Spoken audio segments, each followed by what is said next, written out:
So, first question. But the thing is, I always call you Uyan because I honestly have no idea how to properly pronounce your English or Brazilian Portuguese name. I don't know what kind of name it is. I'm not sure. So Okay. how do you say your name? Actually, the history of my name is kind of backwards because most of the Asian mixed people, they have like their own Chinese name and they're like foreign name, right? Uh-huh. Like I was supposed to have like a Brazilian name, but I don't have it. Since I was a kid, my father actually used my Chinese name and kind of tried to translate it to Portuguese. So when Brazilian people, they speak the letter U, we say U. Same in And German. when we say Y, we say E. Mm-hmm. So my name was like Uyan. So for Brazilian people, it's like Uyan with no Chinese accents. You know, Oh, okay. it's like Uyan. It's like a flat sound. It's Uyang. like Uyan. Uyang. So what We are have a you? lot of Brazilian people that is called Yang, Oh, like really? YAN. Yeah, like Yang with no G, like Yang. So As I just as add a the port U like a in the first. Portuguese name or as a Chinese name? I don't think it's a Portuguese name, but a lot of Brazilian people with no Asian relations, they have like the Yang name. Interesting. So I just add the U in the front, like U Yang, U Yang. So what pronunciation do you prefer for your name? What are you more used to? Uh, I mean, I grew up with like the flat U Yang, Hmm. but since I in Taiwan for like almost 12 years, and I finally understand like my Chinese meanings, like dancing sun. So I'm more used to Wu Yang. Okay. Yeah. Because Uyang flows off the tongue when you speak Chinese. But when you speak English or when people speak English and then they have to add the tones, it's kind of like, ugh. And So if when, you do not add the tones, it still gets weird because when I used to study in the high school in United States, in Atlanta, yeah. nobody could speak my name. Nobody. Yeah. Like the teachers, they were like, okay, let's see who is here today. You Yu Yan. Yen. Yeah, Yu You Yen. Yan. You Exactly. Yan. It's like, Yeah, Yu no, Yen. it's Wu Yang. Yu No, it's Yang. not Wu Yang. If it's Wu Yang, you have to have a W in the first. And no, that's not how it works. Right. Okay, so a little bit about your background. Your father is from Taiwan Yes. and he Like immigrated. my whole family is mixed. Like from my father's side, actually easier. It's like from mainland China, Shandong. That's where my grandmother and grandfather were born, Qingdao. And then my father was born in Taiwan. But from my mother's side, whoa, that's complicated. Like my grandfather is from Portugal.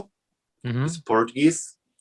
And then he met my grandmother that she's a Brazilian Aborigines. She's a native Indian in Brazil. And then she had my grandmother, which kind of mixed it between Portugal and Aborigines, that met my grandfather that's Greek. Mhm. So my grandfather was actually fleeing from Greece to Australia during the Second World War. Wow. And he got on the wrong boat. He got on the wrong boat and he ended up in Brazil. And then he's like Columbus, thinking he goes to yeah. India and then he ends up in the United States, in America. He That's had no crazy. choice. So Holy during cow. the war, had no choice. Like he got the wrong boat, the wrong ship, and then he ended up in Brazil. And he met my mother, my grandmother, which had my mother, and then my father, which had his dream to fly for like to meet 100 countries, like to visit 100 countries. But during that time, he didn't have money. So what he did was, I'm going to leave Taiwan, go to the nearest country. I don't know if it's Malaysia or Singapore. I don't remember back in that time. And go to find a Chinese restaurant to work as a chef, like to wash dishes for free, as long as they give him a place to sleep and a place to stay and a place to eat. And the only thing he get asked for payment is like a bus ticket to the next city. And like this, he travels over, I don't know, like 40 countries until he ended up in Belgium. And he won the Belgium martial arts championship. Martial arts championship. Wow. Yeah, that's like a fucking crazy story. And then he got invited by this Brazilian FBI captain to go to Brazil to teach like Brazilian police self-defense, with the plans to go to US to open like the second martial arts stuff in US back in that time, like 35 years ago. And then he met my mother on the beach, and that's where I come from. Crazy. Okay, It's so like, I'm really excited about this podcast episode with you because you have one of the most interesting life stories or experiences of anybody I've met. So I oh, think really? it's really nice to sit down with you, uninterrupted, Thank you. not on a TV show, and talk in detail about what you have experienced in life, your views and stuff, because you're a very interesting and very positive person. And I think it's you have lot of good stories. But let me go back a little bit. You said your Sure. grandfather, he came to Brazil from Greece, you say? Yes. But he Yes, meant I to still go have to a whole Australia. family in Greece. But so who told you this story? Did you talk to your grandfather about it, or was it told to you by your Yes. parents? So I grew up with my grandfather actually because when I was a kid, my father, along with the many jobs that he did it. One of the jobs was like mining, like everybody knows, right? My dad used to mine crystals and stuff, and he used to be a lot in the mines. Like he was not at home at all. So most of my childhood I was spent at home with my mom, and most of the time with my grandparents. Mhm. Yeah.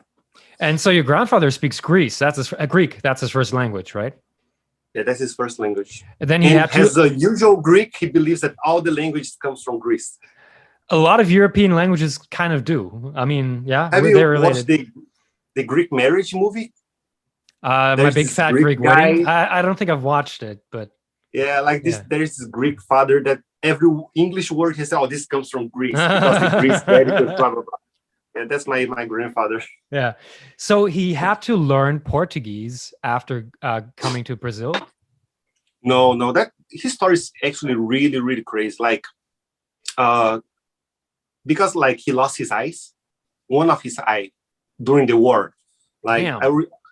it's like his left eye. Mhm. Like he has like a crystal eye, and every time we ask him, like, when we were a kid, like we didn't know shit, right? So we just asked my grandfather, why are your eyes like this?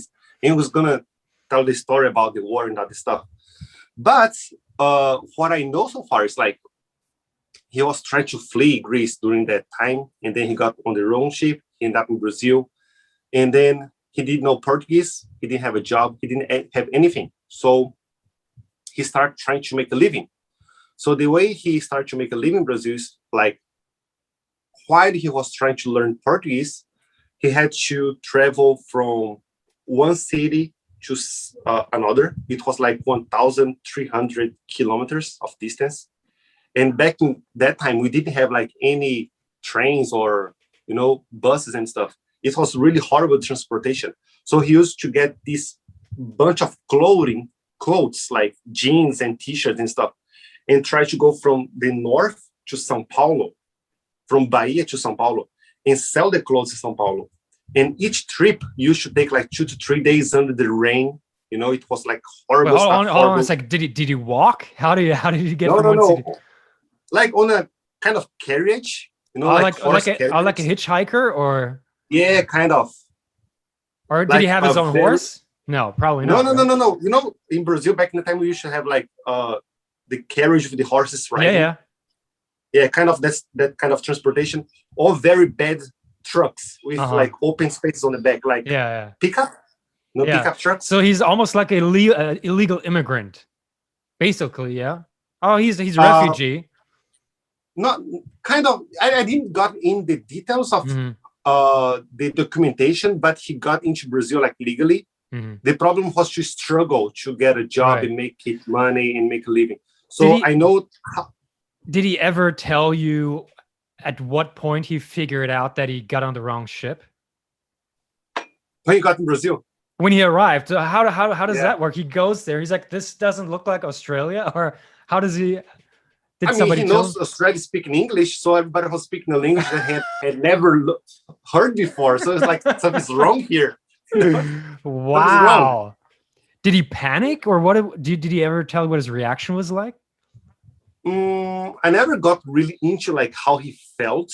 I just got like his roadmap, He like the war, wrong ship, Brazil, trying to go between like Bahia and São Paulo states through this very bad transportation. stuff to sell clothes. And then he, for like, I don't know how he got successful in this business. And he ended up like creating the 3 biggest like networks of underwear and socks in Brazil, like in the north of Brazil. So after as like, an immigrant. As an immigrant, that is pretty 20 amazing. years of work, he has like 3 building stores, each building with like, I don't know how many floors, and each floor sell different like underwears, sexy underwears for girls, like normal boxers for guys, and socks and all that stuff. Yeah. And then he ended up in the jeans business. Wow, that is amazing. And then so he met your mother in Brazil. My grandmother. Your grandmother in Brazil. Yes. And she was Brazilian? She's a mix between Portuguese and Indian.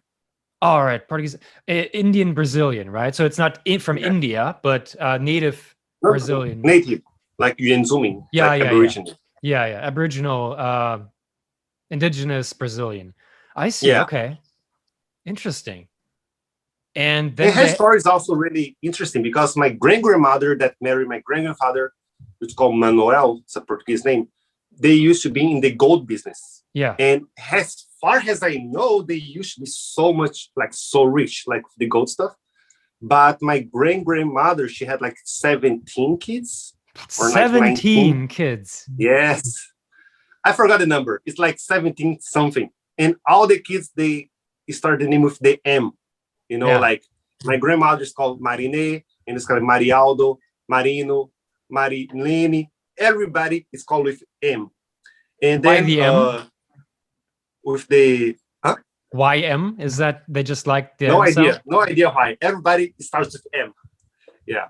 And then the family like money got really split between all the kids. So that's how they became from rich to normal. Yeah, because 17 people had to share one father's wealth. Yeah. Interesting.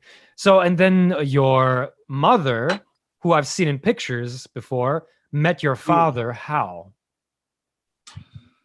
That's such a funny story when my father tells, because that's ridiculous. Like my father, when he got invited from the police to go to Brazil to teach self-defense, he was in Salvador. It's like the capital of Bahia in the north of Brazil. And my mother was studying there. Like we are from the countryside, but my mother, because of the university, she was studying in the same city. And my father used to do these morning runs, like very early morning, like 6 in the morning, 6:30 in the morning, along the beach. And he said that one day he was like running with a bunch of police behind him, like chasing him, doing the warm-up of the day. What do you mean chasing him? They were like, when you say they were chasing him, like just chasing him, like as a practice. They're running with him, or they were running. Yeah, they wanted to catch him. Just running with my father. Oh, okay, yeah, okay. So they're not enemies. They're not. He's not running away from him. Has a. Got it. Yeah. Not Jack Chan stuff. Yeah. So okay. Just running together, and then my father told me that in one morning along the beach, he's just look at the beach and saw this girl like early morning with like a blue bikini, a blue bag, a blue hat, just tanning in the sun. And my father said, that's so early. And she's like, they're like tanning in the sun, you know? And my father just keep running. In the second day, the same girl in the same spot, like empty beach, now with a yellow bikini, yellow bag, like yellow hat, everything like match up together. And it was like all yellow. And then he said, interesting. And then he just keep running away. On the third day, again on the same spot, this girl there like just lying on the beach, you know, with a I don't know the other color, but supposed to be like red, everything red. And my father just decided to like, if like here's the road, right? And here there is a place where you can just stand like this. And now he's looking at the beach in front of him, and my mother is like laying down there, and he just keep like watching my mom, you know, for some reason. My mom like felt something watching her. Hey, you creep! Get away from me. Yeah, my father's like stalking my mom. Like it was like a coincidence. But then in the third day, he decided to just keep looking at my mom. Wow. And my mom said that she turned back, and my father was like, hi. And my mom, hi. And my father, do you speak in English? And my mom, yeah, okay. And then there's such dates. That's how odd that was. Wow. And they started dating. That's how they met. But what was your mom doing on the beach every day early in the morning? Did she go there before Like a work? Or was it- Brazilian girl, she loves sunbathing. So she used to do sunbathing before the school, which started like at 9 or something. That was the only time that she could get the sunlight. I see. So she was Because still I in don't- school back then. Yeah, so try to go into university. Oh, okay, interesting. So your father was My mom is already really young, man. My mom had me when she was 19. wow. Damn. Very young. Yeah. So she met your father, and your father was he working at that time? Was he also a student? What did he do? Nope. No. My father, he was just like teaching the police, right? He got like this. I don't know if he was getting paid, but he was like with the police. So everything was covered for him until he was planning to go to US. So during that time, my mom and my dad were just like dating, seeing each other. And Hold on. then So he came to Brazil as on a work Teacher. visa, or what was his position? probably, I don't know, probably a work visa because like it was the government who brought him. And he was governed. He was basically he worked for the government in Taiwan. No. He was just like traveling through Europe. And then he joined that competition in Belgium. Uh-huh. And then he got invited in Brazil to teach the police there. Wow. Okay. So, but when he was traveling in Europe, what was he doing? Was he just taking time off, or? Just traveling. He just likes to travel. Like he used to be an actor in Taiwan, actually. See, okay. And The further I dig, the more crazy stuff comes up. So he was an actor in Taiwan who did He martial used to work arts. like my father, it's his major is in international trading. So my Uh-huh. father used to have this very nice trading company with his sister in Taiwan. And they did a lot of big stuff in Taiwan. And then my father decided to go acting. Okay. During the acting, he got like a few roles as in the movies and TV dramas. But he didn't really like the entertainment business. He thought that the entertainment business was really kind of dirty Yeah. in some ways, like a lot of people using like masks. You really don't know who that people are unless they decide to take all the masks. Like it's really hard to make friends on that. Yeah, they're on that fake, environment basically. back They're then. not very yeah, genuine. like a lot of fake people. Yeah. And my father, he that's what he told me. Like he said, he did not want to make of his own life, the only life that he has, to be so boring. Like I'm gonna be in Taiwan, I'm gonna work, make money, have a wife, and then work in an office and just die. He said he Yeah. wants to see the world. Right. So that was his dream, like to visit as many countries as he could. So that's why he left Taiwan, even though he had a pretty much nice life in Taiwan. He just gave up everything. He started to wash dishes in restaurants just to travel around. And then he ended up in Europe. Wow. And then Yeah. your parents, how long were they dating before they got married? Do you know that? Couldn't have been very long, right? Man, my father's stories actually can make a movie, That's crazy because my father was dating my mom. And then my mom disappeared. I mean, she totally disappeared. Like she was like, missing in action, like What? MIA. Where is my mom? And my father was like, where is she? Like she just like does not answer the phone, do not reply messages. And there were Zero no contact. smartphones back then, so it's very Yeah, hard to so get in that touch was with people. hard. If you don't answer your phone, Right. you're gone. Yeah. Yeah. And she could not get like in touch with my mom. And my father was like, why? And they say, okay, maybe she just like dumped me, she doesn't Yeah. want anything with me. And like that was the only reason that my father came up with. And since he was like almost ready to go to US to work in this like kind of martial arts along with this new hotel business that was building in Newark, I guess. I don't remember. They have like this huge 5-star hotel that a few floors were exclusive for Asians. And he was supposed to be one of the managers as well. And all that stuff. Exclusively for Asians. Is that a good or a bad thing? a good thing because they had back in that time they had to put all the people that cannot speak English in one place to be well served. Got it. I see. Yeah. Like if the people that speak Chinese are scattering different floors, it's hard Yeah. for yeah. So it's like it's not like it's not like racism against black people where black people have to sit maybe in the back of the bus or something like that. No. It's like a special service for VIP, right. You know, Got people it. that only speak Chinese that cannot get up and down the floors. Yeah. To make the life easier for Asian people.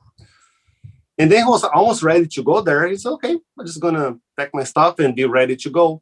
And then a few days earlier, the trip to US, he got a call from my aunts, like my sisters, my mom's older sisters.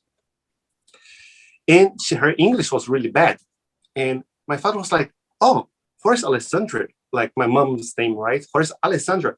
And she was like trying to explain where's my mom, but she couldn't. Mm-hmm. And the only thing that my father like got from the calls, like that my mom was locked in the room. You know, she became like a kind of a prisoner in her own house. Yeah. And the second thing that my father heard was like baby. Wow. Okay. So my mom's locked and she has a baby. So in my father had like a mind-blowing story. It's like, okay, the girl that I was dating is now locked in the room and she's pregnant, you know? Yeah. And then my father was like trying to understand like what's happening, but my aunt cannot like articulate.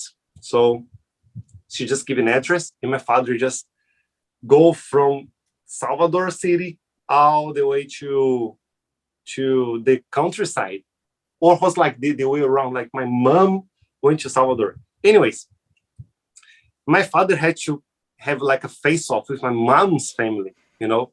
And the whole reason for my mom to get locked was because of my grandfather, because as a Greek during the Second World War, he saw the Japanese as the Asians, like all Asians are Japanese. Oh, okay. So like, he felt like my father being Asian was not okay at all.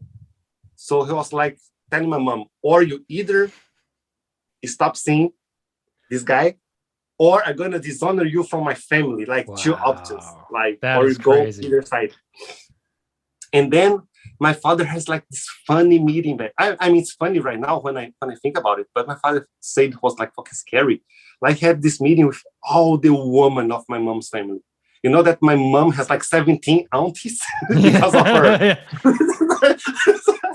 my mom's grandmother, the indigenous, she was like very, very indigenous person, like all the value of the word and all that stuff. And she brought my father to this apartment with a lot of women, so many women, and trying to see if my father was up to the test to really be responsible for me and my mom. And that's what's funny about this story. My father just decided to be responsible for. You know, I don't know how many guys would be responsible for like a accidental pregnancy with a girl. So your mom was actually pregnant from your father. That wasn't a mistake. No. Oh. And it was because my grandfather found out that my father is Asian. That's when the whole mess started to. Was she pregnant with you? Yes. Are you an accident? Yes. You are an accident. Oh my goodness. But you are a very good accident. I guess she was very happy in hindsight that she had you, because he turned out to be a cool guy. Yeah. Great. Yeah. Wow. How did I have a question though? How did she tell you that? Because when she tells you the story, it's like, okay, mom, I'm an accident. How did she bring it across to you in a nice way? I guess my family, even though my father is Taiwanese, I don't really see him as a conservative Taiwanese. My father is so open-minded. So since me and my sister were a kid, like everything we talk, doesn't matter if it's about religion or sex or whatever, it's like we can talk about anything during the breakfast. It's like very easygoing. There's no taboos to talk in our families. Like we talk about anything. So I remember the first time I heard this story was like from my father, I guess, when I was like in elementary school. It's not even high school. And my father was telling the story to me, my sister, about how he met my mom, like the story about the bikinis and the collars and that stuff. Yeah. And how he found out for accident that my mom was pregnant. And he was just like telling the story with no regrets, you know? You're just like listening. Wow! So I'm an accident. Oh, cool. So it was not like, my son, I have something to tell you today. Yeah. No, it was It's not just like a funny that. story. No, just, right. yeah, it's just like telling how it happened. We're just like, I think okay. that's how stories should be told, because in the moment it must have been very scary or dramatic or frightening and stressful, but in hindsight it just becomes a funny story or a touching story. True. In the moment, when something seems really bad in the moment, decades later he can look back and he's like, wow, what an awesome life story to tell. And he's proud of having you as a son now, and so he can laughingly tell you that it wasn't planned, but it was great the way it went. That's awesome. True. That's So why I think like we, in the young age, we should be more adventurous, because for me, I really want to have a lot of personal stories to tell to my kids if I have someday. Right. You know, that's what's fun about having kids. Like, you pass down your experience. So you grew up with a father from Taiwan and a mother who is basically half Greek, half Brazilian. Yes. What languages were spoken at home? At my home, we usually speak mostly Portuguese and Chinese, but the problem comes back again to my father's job. Like, because during my childhood, my father, because of the mining business, he was like maybe 3 to 6 months in the mines and maybe a few weeks at home, and then go back again a few 2-3 months at the mines. The mines were in Brazil, or where were the mines? In Brazil. Like, yeah. So my father really tried hard to teach me and my sister like proper Chinese when we were kids, like with books and like audio tapes, cassette tapes, videotapes, VHS tapes. Like, he tried. But in the north of Brazil, there's no Asian people that speak Chinese. So me and my sister could not have anybody to practice with. Like, I would practice my sister, but that was like, as a kids, like, who practice that shit? Like, we just speak Portuguese. That's way easier, you know? And every time my father comes back to our home and he tries to see our progress, we were progressing really, really slowly. So he not gave up, but he decided to just speak in Chinese and maybe make our listening better instead of forcing us to make our speaking better. Right. So maybe his mind was like, okay, I cannot make my kids like learn proper Chinese right now. So at least I'm gonna try to speak with them in Chinese. Yeah. And your mom never learned Chinese? My mom learned Chinese like a bit during our stay in Brazil, but she learned much more when I brought her back to Taiwan. When did you bring her here? 10 years ago. How was that for her?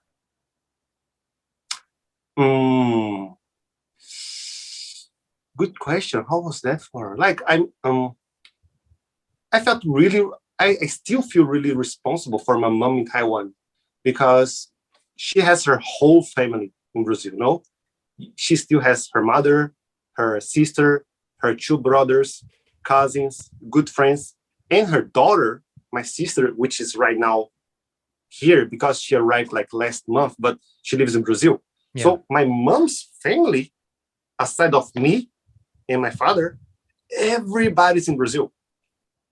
So I know that my mom, she took a big step to listen to me and decide to move back to Taiwan. And I know that she feels lonely sometimes, you know. Here, you mean in Taiwan? Yeah, because it's hard for my mom to make friends with like people here, especially in Taoyuan. Like, we don't have enough foreigners in Taiwan. Right. In Taoyuan, that matches her own maybe age, you know, with her like English speaking skills and other stuff. So she's forced to also go to Taipei to find some friends. Of course, we have a lot of Brazilian people in Taiwan, but everybody's busy sometimes. It's not that easy to find like good friends, like the ones that you grew up with your whole life in Brazil. Childhood friends are not that important, I feel yeah, even if you make friends as a grown-up, it's very hard to get to the level of comfort or trust that you have with friends you meet in school true, or college. true. Yeah. And not even talk about friends, just talk about family. Yeah. You know, like her whole family is in Brazil. And why I brought my mom here? Because of safety, of course. I mean, Brazil, of course, if some Brazilian will listen to watch this podcast, might be say, no, he's just over exaggerate. Of course, like my mom, she grew up in Brazil and she never got like gun armed or like Armed robbed on the robbery. street. Yeah. She never. Yeah. But me, I got at least like 40 times. I lost 40. count. At 40 least times. like from my elementary school to my high school to my university, those, I mean, 10 years, 12 years, it's so common. Like for some people, it's very common. For some people, my mom got lucky, but it's very common. And no matter what city you live in, is it all over the country? it matters, but for me, like Brazil as a whole, it's kind of dangerous unless you go more to the south. Yeah. Like the south is more safe, which where the biggest like German colony is, Right. like in the south of Brazil. Yeah. The biggest German colony is in Brazil. The biggest Holland colony is Brazil. The biggest Japanese colony is Brazil. But in the south is more safe. I can say that. But safety issues is something that I put in account to force my mom come to Taiwan. So and second is because I'm a medical student. Yeah. Not forced her. It was like, come on, give it a shot, you know? Come to Taiwan at least for 1 year, give it a shot. Let's try to see if like or not. It's not like force mom, you have to come. It's not like that. Why didn't you try to like get your sister? Did you try to get your sister come here as well, or just your mom? Just my mom. Why? Because I mean my mom and my father. Because as a medical student in Brazil, I know how the hospitals and the private insurance helps in Brazil sucks horribly. Really? It's very bad, especially for elder people. And for me, as someone that came to Taiwan to study another medical school and end up understanding the medical system in Taiwan, I kind of fell in love with how people here like they treat the sick, you know, and the benefits for the elderly people in Taiwan they have with the insurance health. So in my mind, I was like, okay, Taiwan's safe, it's super safe.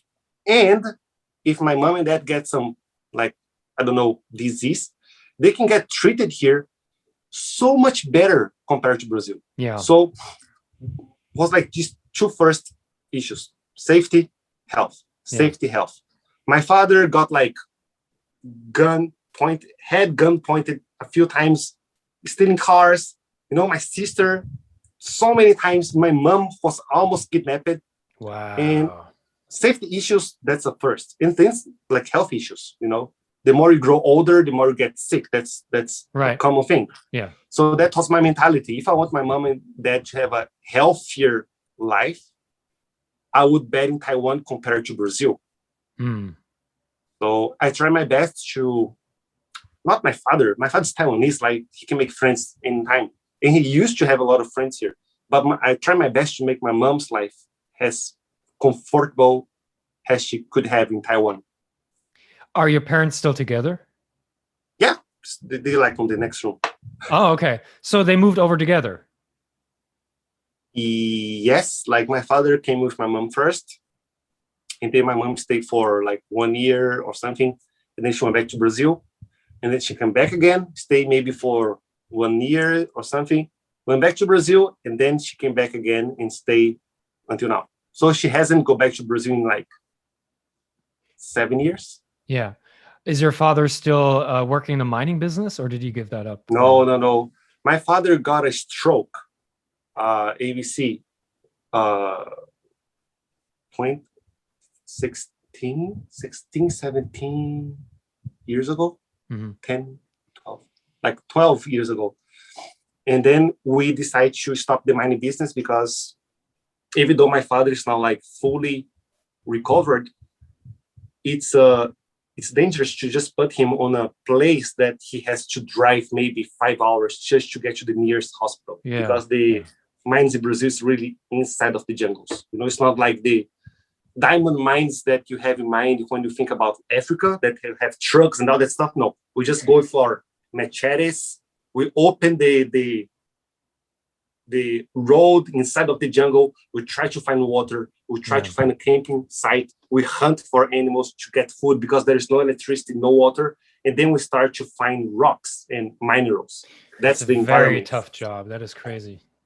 That's how I grew up with, like, the middle of the jungle. Do you have an idea of why he had a stroke? Was it stress? Was it bad diet? Overwork.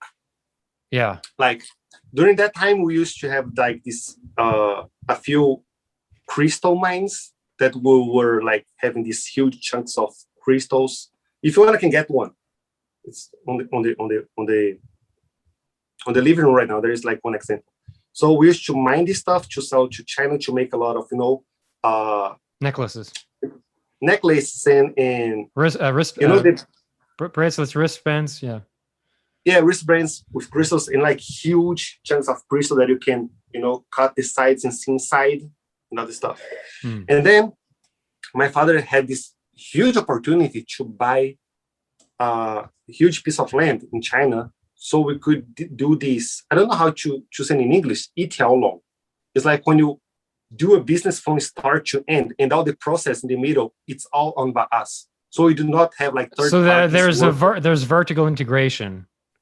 You do every step of the supply chain, right? So they're the supplier and So we had the chance to do this. Like we had our own mine. We could like mine our own crystal. We have our own export company. We would be responsible for the logistics to the importation, to the logistics to that place. So we could do the final product and sell in our final store in Shanghai, which we still have it. We still have a jewelry store in Shanghai. So that was the plan to do this. And in the process to make this happen, my father was in China, like running from city to city, trying to make this project go. And then he ended up like staying 2 to 3 days nonstop working, like non-sleeping, just drinking, smoking, try to stay awake. Yeah. And then one morning, like before the big meeting, my father did not show up in the meeting. And my uncle was like, my father never gets late, so something might happen, and tried to knock on the room. My father did not respond, and they just broke the room. And they found my father like laying there. Wow. And then he got in coma for maybe 3 weeks. And I was in Brazil during university. And then that came up with the very weird decision that I had to make, because my father was in a situation that he had to do either one of the surgeries. One of the surgery was to drill a hole, like a small hole in his skull, to release fix the whatever pressure, probably. I don't know, to fix something there. The blood. And the other thing is to cut the scalp out and then do the surgery. Yeah. And doing the scalp, my father's head would be like very messed up. The problem comes with the chance of survivability. Is that how you say it? The chance of survival. It sounds yeah. As a son, I know my father really well. I know that he would go for the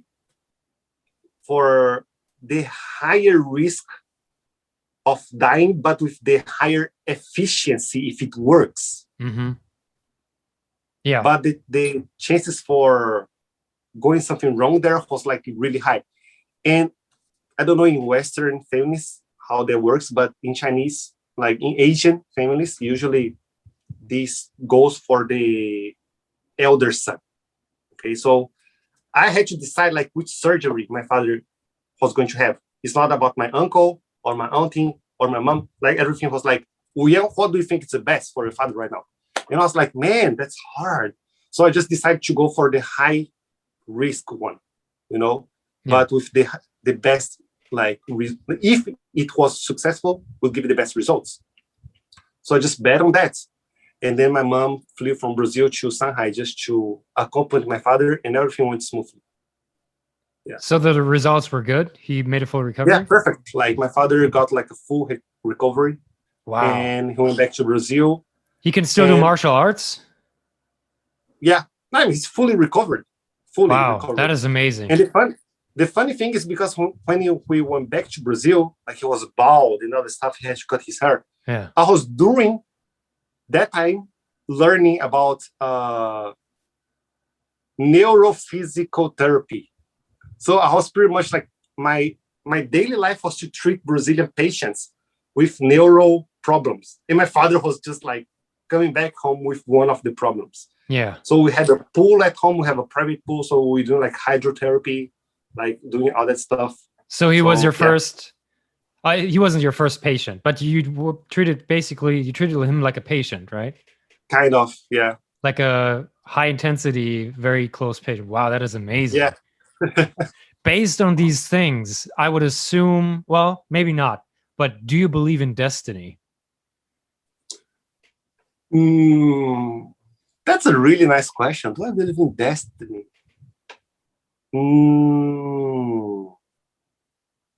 Personally, I do not believe in destiny, but I might agree with the possibility that everything's on a loop based on science.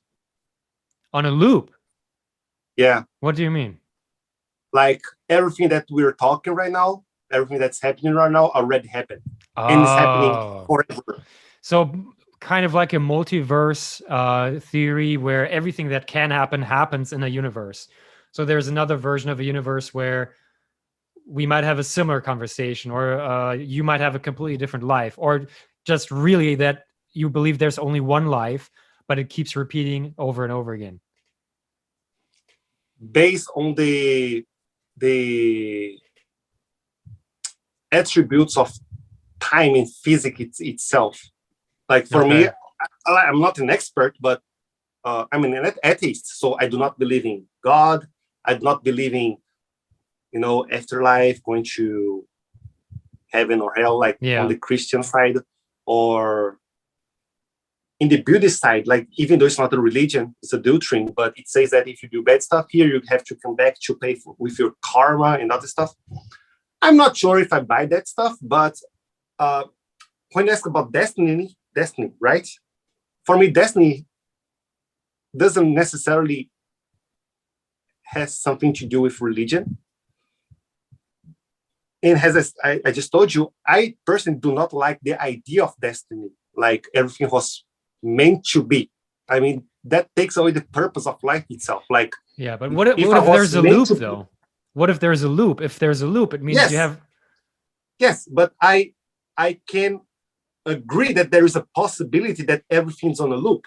The universe is expanding. One day it will go back and expand again. See. Yeah, but would the same things happen again? Would everything happen exactly the same way?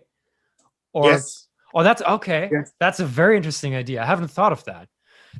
Because I'm aware of the concept that the universe is expanding. It might one day shrink back. Some people have that idea, and then you would think that it goes back and forth the exact same way it was before, right? So it will repeat over and over. But it might be possible, right? I mean, theoretically, could make that argument, but where would personal choice then come into the equation? If everything happens the exact same way, you don't really have a choice, do you? It would still be kind of more or less destiny. I guess the only first choice that was ever made was in the first cycle. I see. And now we're just repeating the past choices anyways. That is a very interesting concept.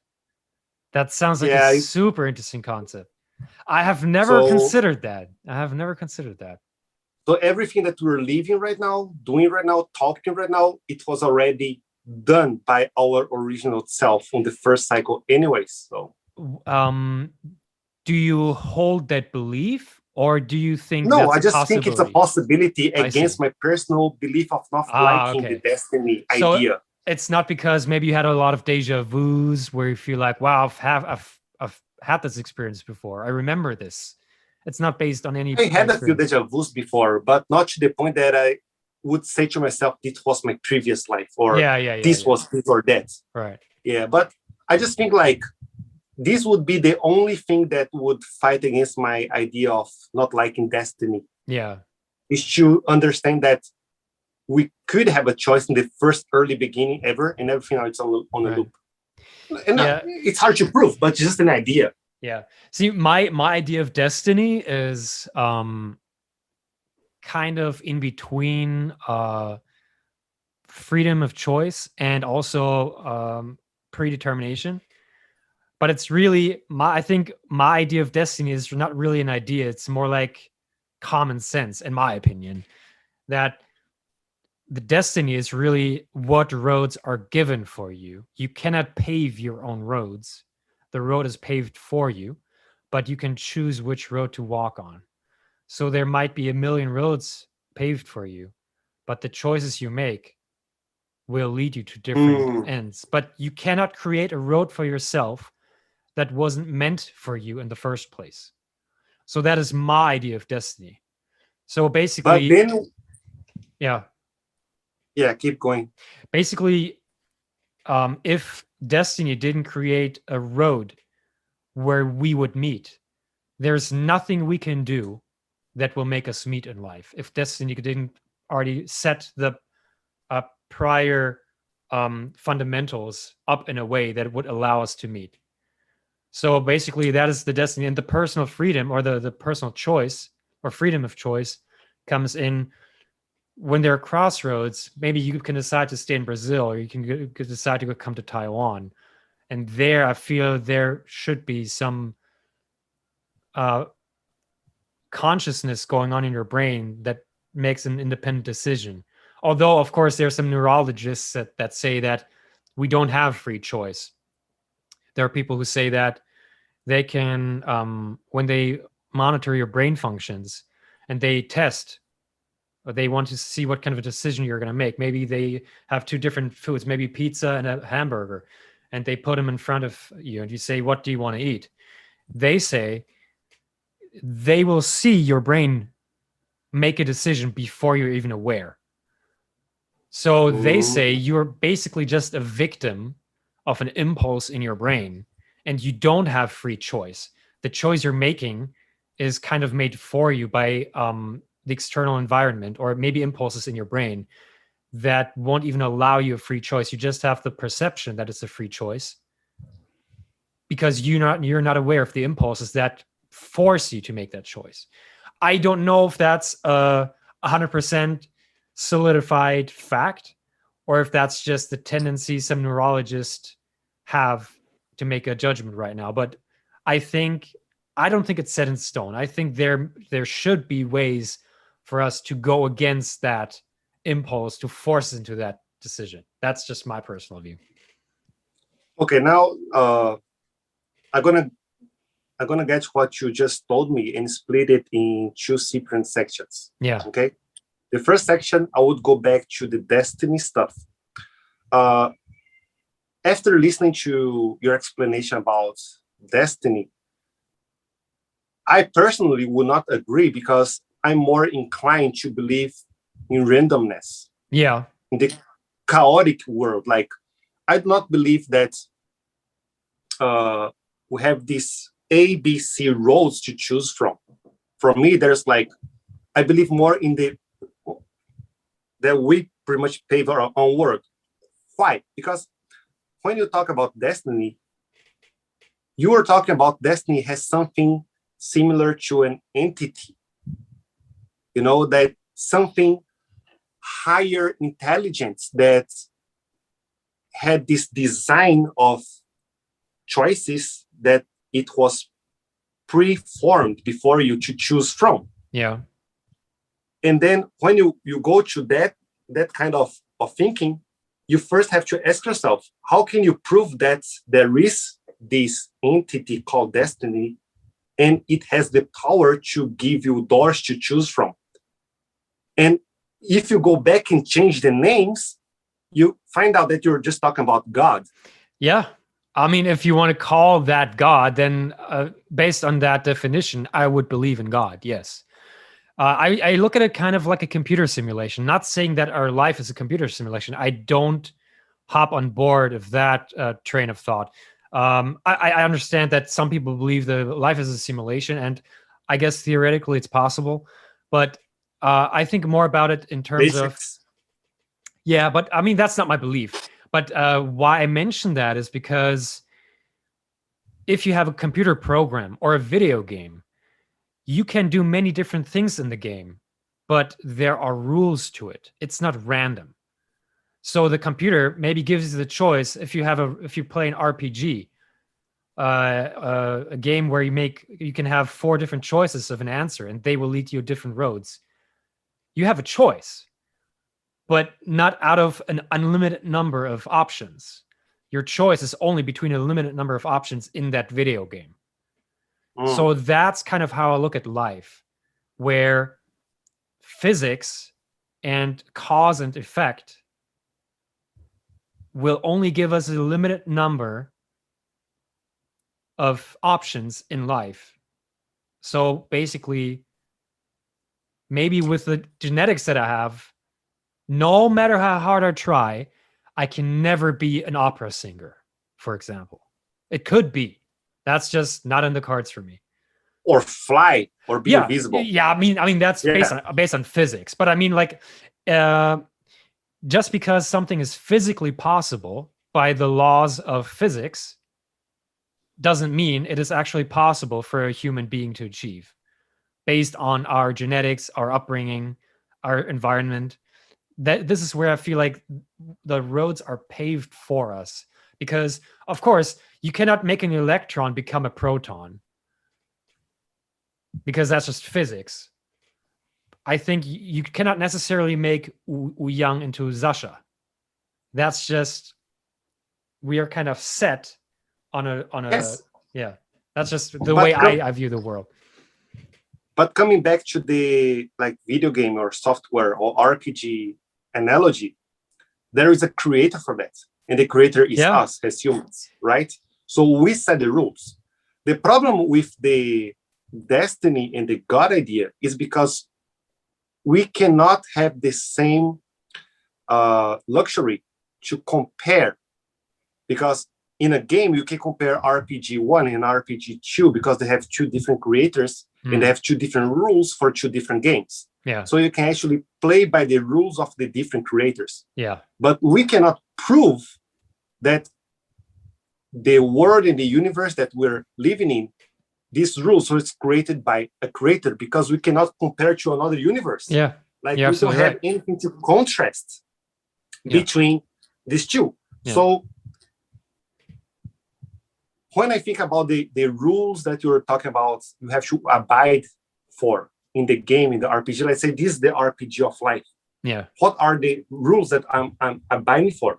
I'm abiding for the rules that was created through billions of time, billions of years. Yeah. And it took this amount of time to finally create a set of rules that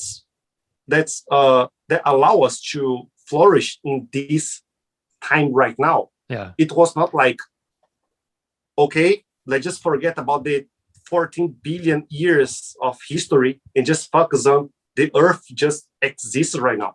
Yeah. It was not like a Big Bang, a pop-up event. It took like billions of years. And when I put the amount of time that usually human beings will never be able to grasp in their own mind, like what is 14 billion years of time of evolving, of transforming, of physical laws changing until now. I don't know. It for me, it's really way easier to believe that the rules that you talk right now is just a result from chaos, from randomness. Yeah. Just because of the amount of time it took for us to be here. Right. I'm bringing this up because based on, and I want to talk about this later, um, because you have experience with astral projection. But before we get into that, I really want to talk about this because based on those experiences that you shared with me, I would assume that you would believe in maybe the consciousness of the universe, that the universe is kind of self-aware, and we are. I mean, we are part of the universe. We are self-aware. So the universe created living beings that can observe themselves and observe the universe. That's basically, we are a form, or we are a way of the universe to perceive itself. Right? So in a sense, you can make the argument that the universe is self-aware. Because we are part of the universe, we are self-aware. Therefore, the universe is self-aware. There, you could argue whether consciousness is just in our brain, or if consciousness can exist outside of our brains. And so that's where my next question would go. Based on your experience with astral projection. But maybe we should start from the beginning here with astral projection. But before I do that, I want to go one step back again, because I'm always interested in why we do what we do. So your grandparents and parents' story, very interesting, very exciting, very exotic, very inspirational. How did what happened to them impact the way you view the world? Or, for example, maybe the stroke of your father. How did it impact the life choices you made for yourself, or the way your value system? My value system, huh?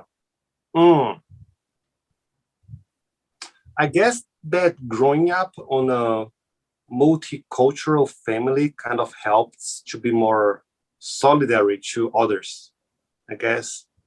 Solidary? Yes. So solidarity. Okay, yeah. You know, you more solidarity. More empathy. And more empathy, yes. Yeah, because since I was a kid, like listening to my grandfather came to Brazil, obviously there will be bullying, right? My father came to Brazil, obviously there will be bullying. Me growing up in Brazil, in a small city in the north of Brazil, having Asian traits on my face, I would be face bullying. So you were bullied a lot in Brazil. That's very interesting. I just talked to Giovanni earlier today, and he was bullied as well. Yeah. And both you and Giovanni seem, or they not just seem, you are very optimistic people. You are two of the most optimistic people I know. And it's very interesting that you are, because you were both bullied in school. So that's just a very interesting observation I have. But keep going, yeah. I mean, I think the way you have to deal with life, there's only two ways. Like, life give you horrible stuff and just suck it up, or just build positiveness and fight it back. Like, there's no way around. There's no like a shortcut.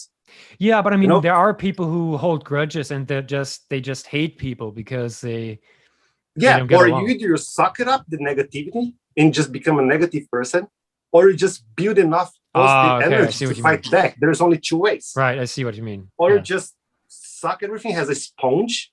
Yeah, or just keep it inside. Everything. I see. Yeah. Yeah, maybe me and Giovanni just decide to deflect everything. But you actually let it go, because based on what happened to you, you're not treating people in a negative way. It actually made because I felt negative. Right. I mean, I guess the minority usually are more empathy than the majority. That's how it works. Like, why you have this racist war happening right now, like Black Lives Matter, all this stuff. Because usually in the history, like, white is always on the top, black is always on the bottom.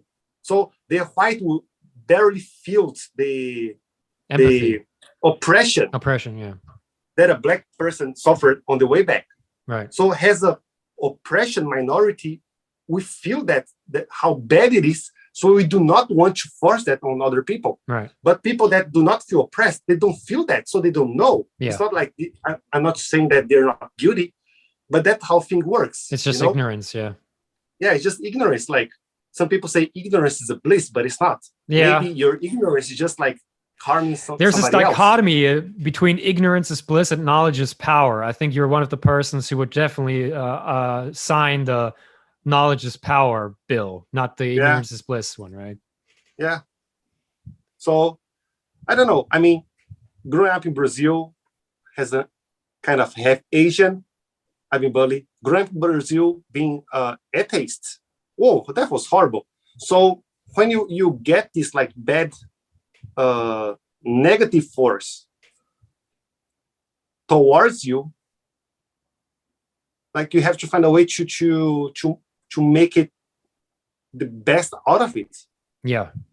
So maybe that's why you see me as a positive person. But I do not really see me as a positive person. I just think that like life's too short to be really worried about small stuff. Right. You know? I mean, 100 years and I'll be dead. So why worry so much about how people But see, there is your Try to be positivity happy. again. Because you say 100 years and you'll be dead. I mean, you might be dead in 30 years. So you can see how. No, I mean 100 years, I will definitely be dead. I might be dead tomorrow. Oh, I see. Yeah, I see what you mean. Yeah. Sorry, I just lost my train of thought. The way I guess the previous questions, like how they impact my life, I guess. Yeah. I mean, seeing my grandfather facing the face-to-face, like in a different country with no language, with no support, with no money, like facing all odds in being a successful person. Seeing my father, like I didn't even tell my father like story. We just stopped at the marriage, but my father was really living miserably in Brazil. You know, my mom, 9 months gestation, when she was my 9 months pregnancy, during 6 months, my mom just had water and rice to eat. Really? And my father, his food has a lot of rat bites because the only food source that my mom could have was from my father fishing near the lighthouse in Brazil just to catch some lobsters and fish to bring to my mom. Yeah. And the rats would bite my father during the beach. That was how poor my father was. That is my crazy. mom and my mom and my dad, they were living in a bathroom of a Chinese restaurant over like soda bottles. You know, when they soda bottles, they have a box with a lot of soda bottles. Soda bottles. Oh, okay. Wow. Yeah, like Coke bottles. There's this box with the spots that you put the bottles there. Right. To transport easily. Yeah. They would put these boxes alongside each other and put like a card box over to work as a bed. Not That's how my father was living with my mom, because my mom got dishonored by my grandfather, and my father did not have the support from his family. And they were really, really poor. And they just got like better because they got help from a friend, because they saw my father's situation was that bad that decided to give my father a shot in the jewelry business, which my father had no idea about. Right. So my father, from scratch, he just built up what he built. So seeing my grandfather, my father facing all the odds of life, I don't see myself losing either. You know, because it doesn't matter what life throws at me. I mean, I just look at my grandfather and father say, man, if I lose because of this shit, I'm gonna be embarrassed. Right. Wow. Okay. I'm gonna be embarrassed, like for this small stuff. Nah. So it's not that anybody told you to feel or think that way. It's really your own realization. How old were you when have you always thought this way, or have you come to the realization after experiencing certain things yourself, or have you always been this positive? No, I guess I was kind of I was a very not going to and I was not a depressive person, but I was like a normal kid until elementary school, and then things changed during high school, because during high school that was the pivot time of my life that I realized that everybody's fake. So I had to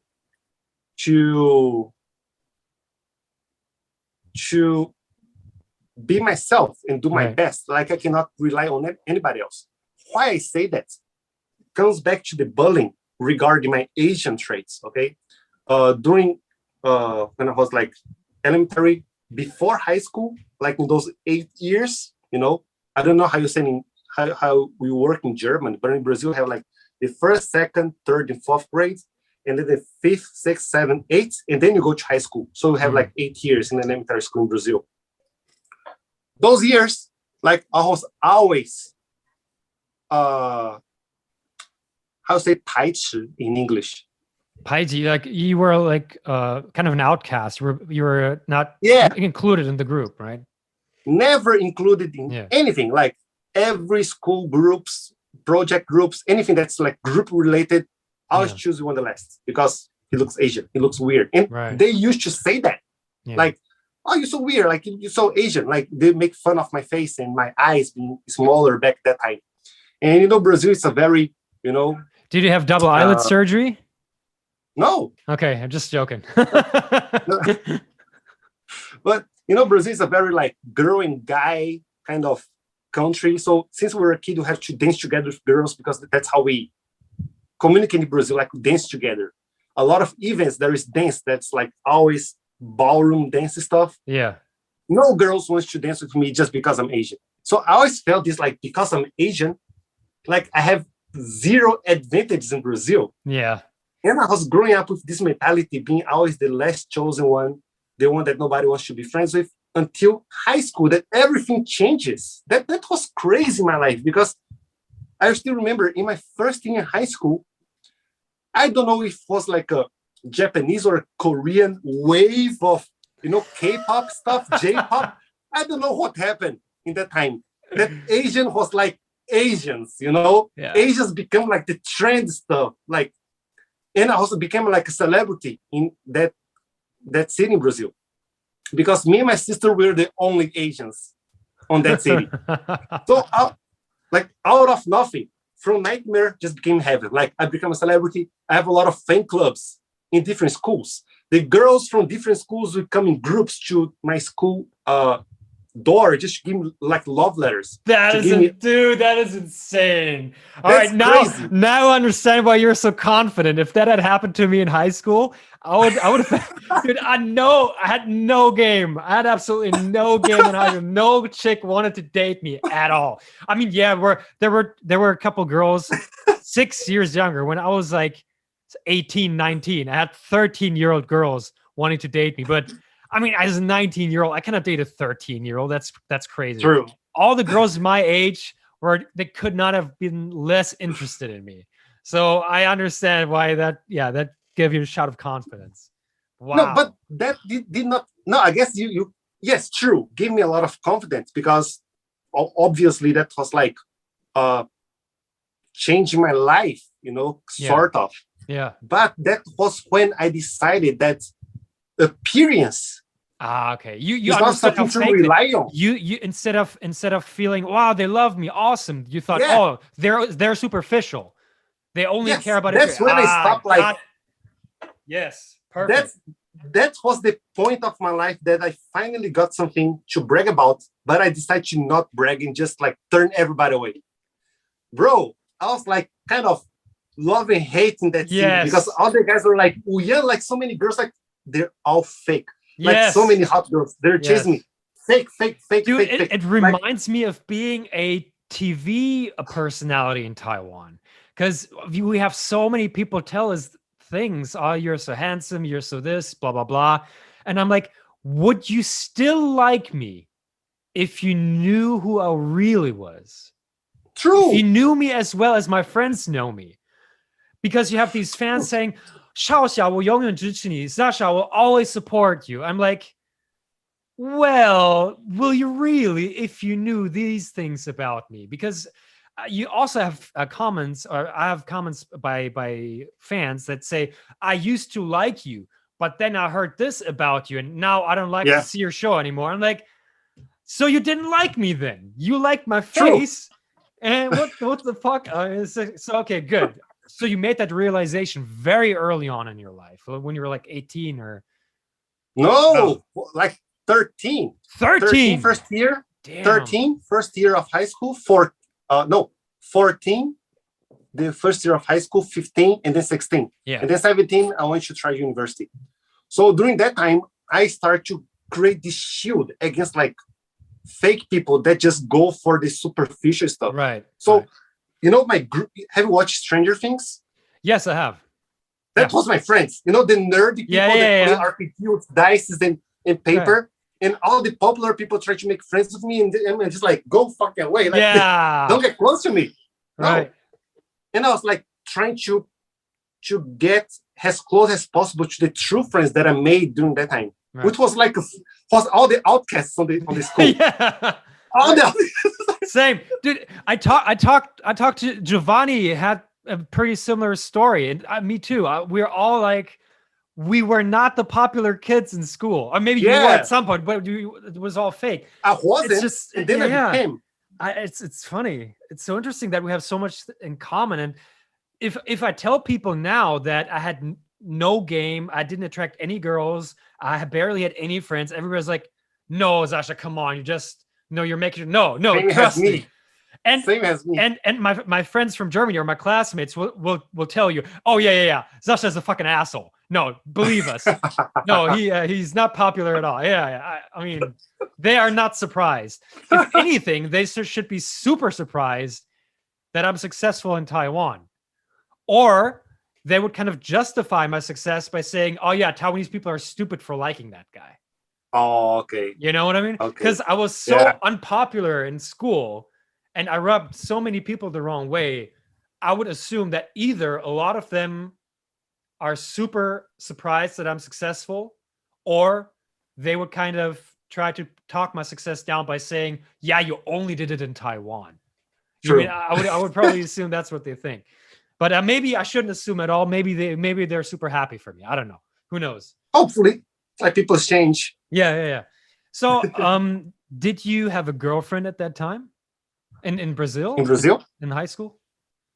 My first kiss, I was like 14 and the girl was like 19. That's like my first kiss ever. Wow. So, that is creepy. How would a 19-year-old girl kiss a 14-year-old boy? That is kind of weird. I was 14 or 15. Yeah. Did you have a beard? Did you look older? Were you more manly than other guys? Or? I mean, she never knew how old I was. I mean, that's so the point. You looked 19. I don't know. I mean, I guess I've been looking like this for like forever, but really, that girl, like, yeah, because I looked like a baby when I was 17. I looked like 13. That's why no girl my age liked me. Even if my personality had been better, I just looked like I looked like a little kid when I was almost a grown man. If I show you my picture from high school, it's pretty much this, like without the dark eyes, pretty much. Before the allergies. Before the allergies killed you. Okay. Wow. So yeah, my first girlfriend. I mean, the first kiss was not the first girlfriend. Like the first girlfriend came up when I was like 15, 1 year later, and she was like 16. Yeah. So you weren't socially awkward. You always had good social. You always had good social skills, correct? Or did you learn that later on? Even though I was always an outcast, I was never introverted. Yeah. Even though I was like always the bully, the outcast, I always felt pulled towards making friends. So right. Yeah. Yeah, I never had a problem with making new friends or getting shy or afraid to make new friends. I also always find to make new friends as long as they felt true to me. So when or how did you get into juggling and fire? What is that? What is that called? Like breathing fire? Poi. P-O-I? Poi. Poi. So poi. Can you poi explain what is poi? Huh? Can you explain to our listeners or our viewers what is poi? I guess I have it here. I have a lot of juggling stuff here in my room. I still have it. Like this is juggling stuff. Okay. I have a lot. I love juggling. Do you still practice? Yeah. I mean, the other one is in the box, I guess. So, poi is actually an instrument to train the armories in the arm, in the hands, flexibility and power for girls in New Zealand. That was the first, like, kind of origins of poi. So the guys in New Zealand back then, they would go to hunt, and the girls, you do the housework, right? So they used create this like a cord, and you have a ball here, and they would spin around that stuff to practice their hands, flexibility, all that stuff. And then people got that stuff and throw into arts. And that's when juggling with poi start happening. So the people say swing poi, when they use like the body swing to make different movements, and they start to light it in fire. So it became like fire poi. And then I was watching this Cirque du Soleil video from like 11 years ago, YouTube. Like in the first year of YouTube, I saw this video of the Cirque du Soleil. This guy, he was spinning these water poise. So there's like water in like a jug, you know? Yeah. He was spinning that stuff, and the water was not going outside because of the centripetal force. Yeah. And I was like, okay, that's really cool. And I was like looking into poi, and I found fire poi, like people spin fireballs around their body. And I was like, oh my gosh, that looks amazing. I really like fire. I don't know. It's my favorite element out of the 5. And fire has something that hypnotizes me. Like I really like the way the fire works. It's like for me, it's very romantic. You know, it's like it's something that show its brightness and just die. You know, it doesn't give a fuck. It's not here to stay. It's just here to shine and go away. You know, that's how. Yeah, for me, fire is so you see yourself as fire as well. I mean, a lot of things about me is related to fire. My name, like sun. I'm the dancing sun. You know, I really like the warm. I like heat. I like fire. And I can see myself as a fire, something that's burning through this lifetime and just go away and extinguish and dies. Yeah, but shine bright like a diamond. So I started to practice that stuff by myself. How old were you? That was 11 years ago, right? So how old were you? You mean the fire juggling? Yeah, when you saw that. No, it was like 15. Was in my first or second year of university. So I was that was like still back in Brazil, right? Yes, I was in my early beginnings of university, and I started to practice that. And it was horrible because there was no tutorials in the internet. So I just had to recreate a poi, and I did the worst way.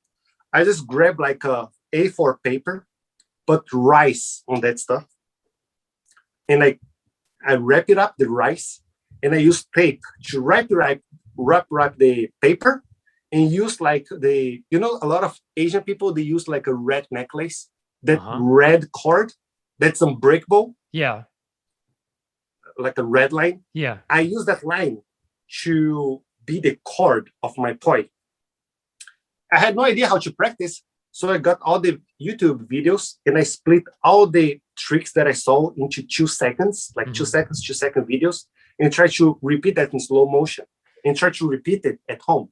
And all my fingers start to bleed because the cord that I used was so resistant, but it was so abrasive that all my fingers were like bleeding every day. Damn. So in my first 3 months, I was like using Band-Aids in all my fingers. But I was like determined to learn. Love it. This one video that I watched from a Japanese artist called Yuta, that I say, I have to learn this and do everything exactly the way he does. So I wasted 6 months to practice that video. And after almost 8 months, I shot my video. That got the first rating in YouTube in Brazil. So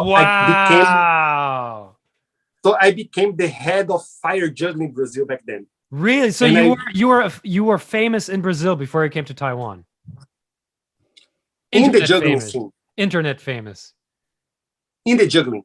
So after my videos went up to YouTube and a lot of people were watching that stuff, I found a lot of other fire performers in my city, and we create a fire group to perform for the biggest events in Brazil, Carnival, Pepsi, Coca-Cola, all that stuff.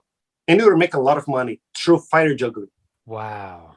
That's when I decided to make my fire juggling a charity business. And I co-work with the government to build a circus and to teach juggling and acting and clowning to kids on the street for free, so they could make a living out of that as well. Amazing. Crazy. So how long were you doing that for the charity? 1 year and a half, and became really big. Like a lot of people were coming from all corners of the city just to watch the kids do their presentations on these huge parks that we created there. And why did you stop? Because I graduated, I started to get like busier and came to Taiwan. Okay, tell me how you went from graduation to coming to Taiwan. What happened in between? What's the decision process there? How did you even think about that? Because you were doing really well in Brazil, right? What made you want to come to Taiwan? One of my school teachers, he was a biomedicine teacher. He was teaching us biomedicine, and he was not half Asian. He was an Asian that grew up in Brazil. You know, like both parents are Asian, but he grew up in Brazil. So he's Brazilian, but Asian traits. And even though he was teaching me, his job is like a teacher, he used to do acupuncture on the sidelines. So he was like a Chinese traditional medicine? It's not really Western medicine? Or he was a Western medicine, teaching biomedicine in physical therapy university. But his other job, he used to have a clinic of acupuncture. Yeah. So I was really, really connected with this teacher, of course, because also he's Asian. So we could talk a lot of Asian stuff with him. And then he gave me this idea why I do not pursue acupuncture. And I had no idea about acupuncture and all that stuff. So I was like, okay, does this first of all, make good money? Obviously, I go for the money, you know? And he said, yeah, this makes a good money in Brazil, especially now. A lot of Brazilian people, they're more interested in going for other ways of healing instead of surgery and all that stuff. Right. I said, okay, sounds good. And then I started to talk to my father, because my father also has a major in acupuncture and Chinese medicine. And okay, sounds like a nice idea to learn acupuncture. And then my teacher, he said, it's way better for you to go overseas to get a certificate, because in Brazil, the best like teachers or acupuncturists, they always goes overseas. Right. I said, okay, so if I want to make this work, I have to go overseas. And then he added, if you go to Asia, it's way better, because that's where acupuncture comes from in the first place. Yeah. So I said, okay, I'll think about it. And I was like talking to my father about acupuncture and stuff. And he said, okay, if you really want to, we can try that. So he gave me two options, or either go to Shanghai or either go to Taiwan, because I had both places. I had a home. So I didn't have to worry about rent, at least. So I went to China first, and I spent a few months in Shanghai. But, 13 years ago in Shanghai, China was still very close-minded to foreigners. Mm-hmm. And I felt a really hard time trying to make like basic friends, like people to at least go out and have a coffee. Everybody that I met there was all about money in business, money in business, money in business. And I said, man, I guess this is not the place for me. And I cannot see the sun. Like, it's so polluted that it's always cloudy and hazy. And I say, man, I'm going to be depressed here. So I gave my shot to come to Taiwan for a few months. And after being here, I said, okay, this is my place. I can make friends easier. It felt more welcoming for me to be here. I don't understand. I decided to give Taiwan But your father is Taiwanese, right? He's from Taiwan. Yes. Well, how wasn't Taiwan your first destination if you already have a father from here? Didn't he kind of try to make it interesting or like seem enticing to you to come here instead as your first choice? Because if you go for the acupuncture itself, it's better to have a China mainland acupuncture certificates, more globally accepted for obvious reasons, like political reasons, Anyways, but at the end, I just decided to go to Taiwan. I see. If it was only for the acupuncture, I would go maybe for China. But for acupuncture plus quality of life, I decided to come to Taiwan first. And coming back to Brazil, with a Taiwanese or Chinese certificate, I think would be fine in Brazil, because I didn't think it would matter that much back then. Yeah. So I just decided to come to Taiwan. And you came completely by yourself, without your family, without your father. Yeah, came by myself. How It was was like that? my second time living by myself, like overseas. My first time was 16 years old when I was in high school in United States. That I got bullied for way worse in Brazil. But that's another story. Yeah, that's why until now, aside of Justin and Dooley, I really don't like Americans. But Yeah. yeah, But you don't skip over that story though, because I'm interested in that. Because okay, so when and how did you go to the United States? during my high school time, like When I was was planning that? to What year of high school was that? when I was 15 years old. Okay. Yeah, Brazil, the high school is divided in 3 years. Right. And I went to Atlanta. I was actually planning to move for sure to US and study in Georgia Tech. Why? That was because I had a family there, and my cousin said there was a nice place to study and live and all that stuff. So I had the chance to move to US, and I said, okay, I'm gonna give it a try. And then I went to Atlanta, to this North Atlanta High School. It was a public school back then. And I did a mistake. Like, I was going to my senior year in Brazil because we had only 3 years. Yeah. And I applied for third year in the high school in US, but I forgot they have 4 years. Yeah. Okay. Yeah, so I applied for like sophomore or something. And that's how I started, like studying the high school in the United States. And it was horrible. I mean, I could not have a worse experience, like studying abroad. Man, that's really.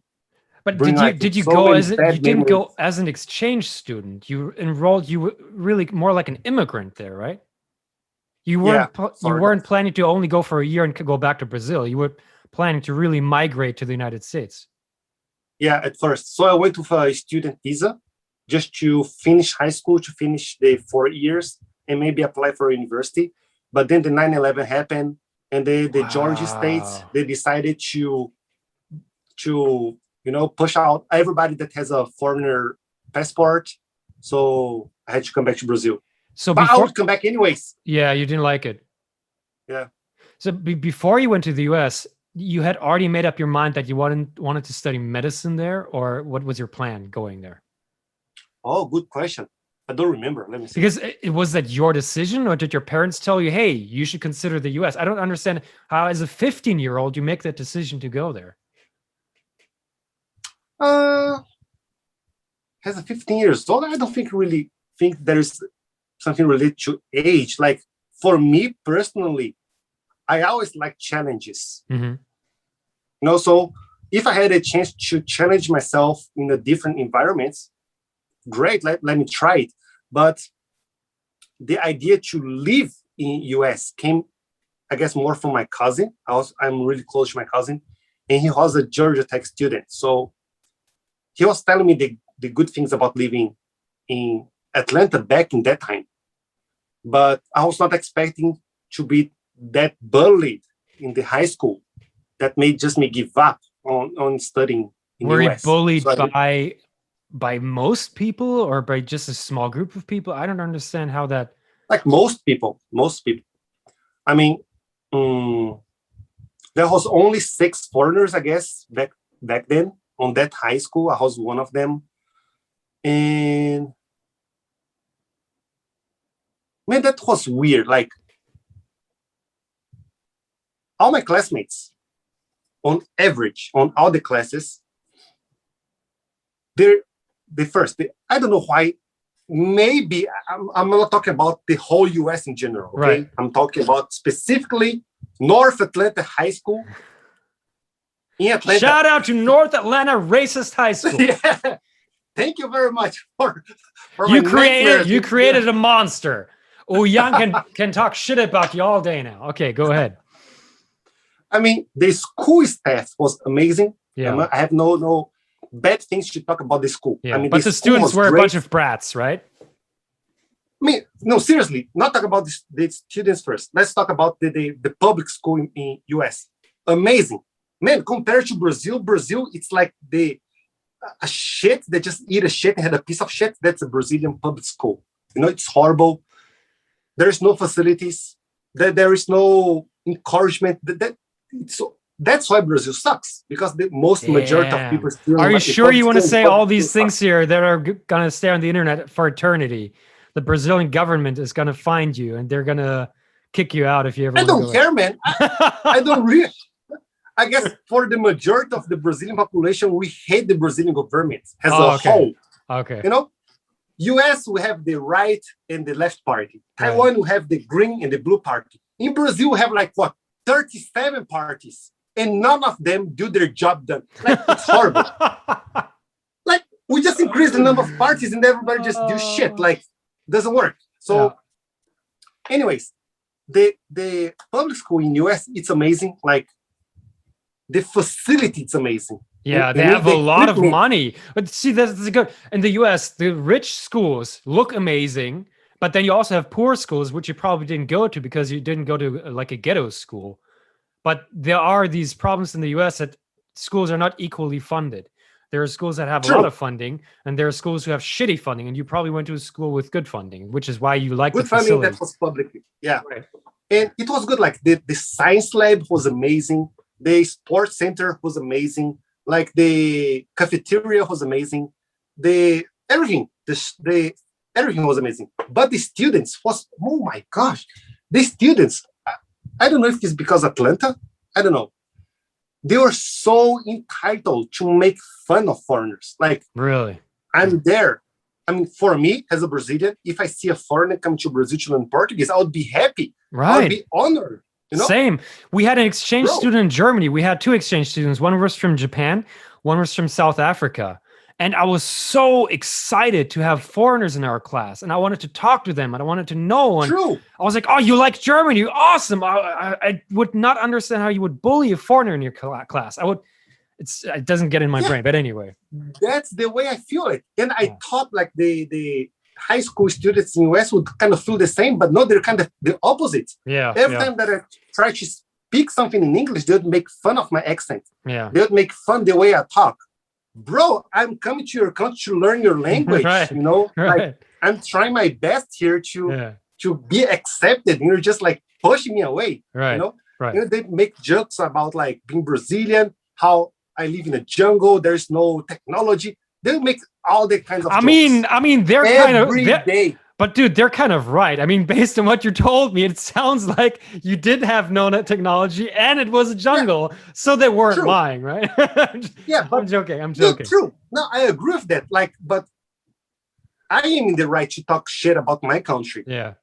But the way they were talking shit about my country was also you open your door and you find monkeys. Yeah. That kind of joke, you know? Obviously, we do not live with monkeys next door. That could be fun though. I mean, I would kind of enjoy that. Opening the door. Hey, monkey. Hi, here's a banana. True. But by the way, banana shirt. Yeah. Let's say we're together with a bunch of foreigners together and make fun of each other. I think that's fine. Yeah, but when everybody group together against you, it should be mutual. And also, I can make fun of you in a friendly way. We're friends. True. And I roast you, roast me. We were both having fun. But if it's a whole class against one person and they don't even like you, you know they don't like you.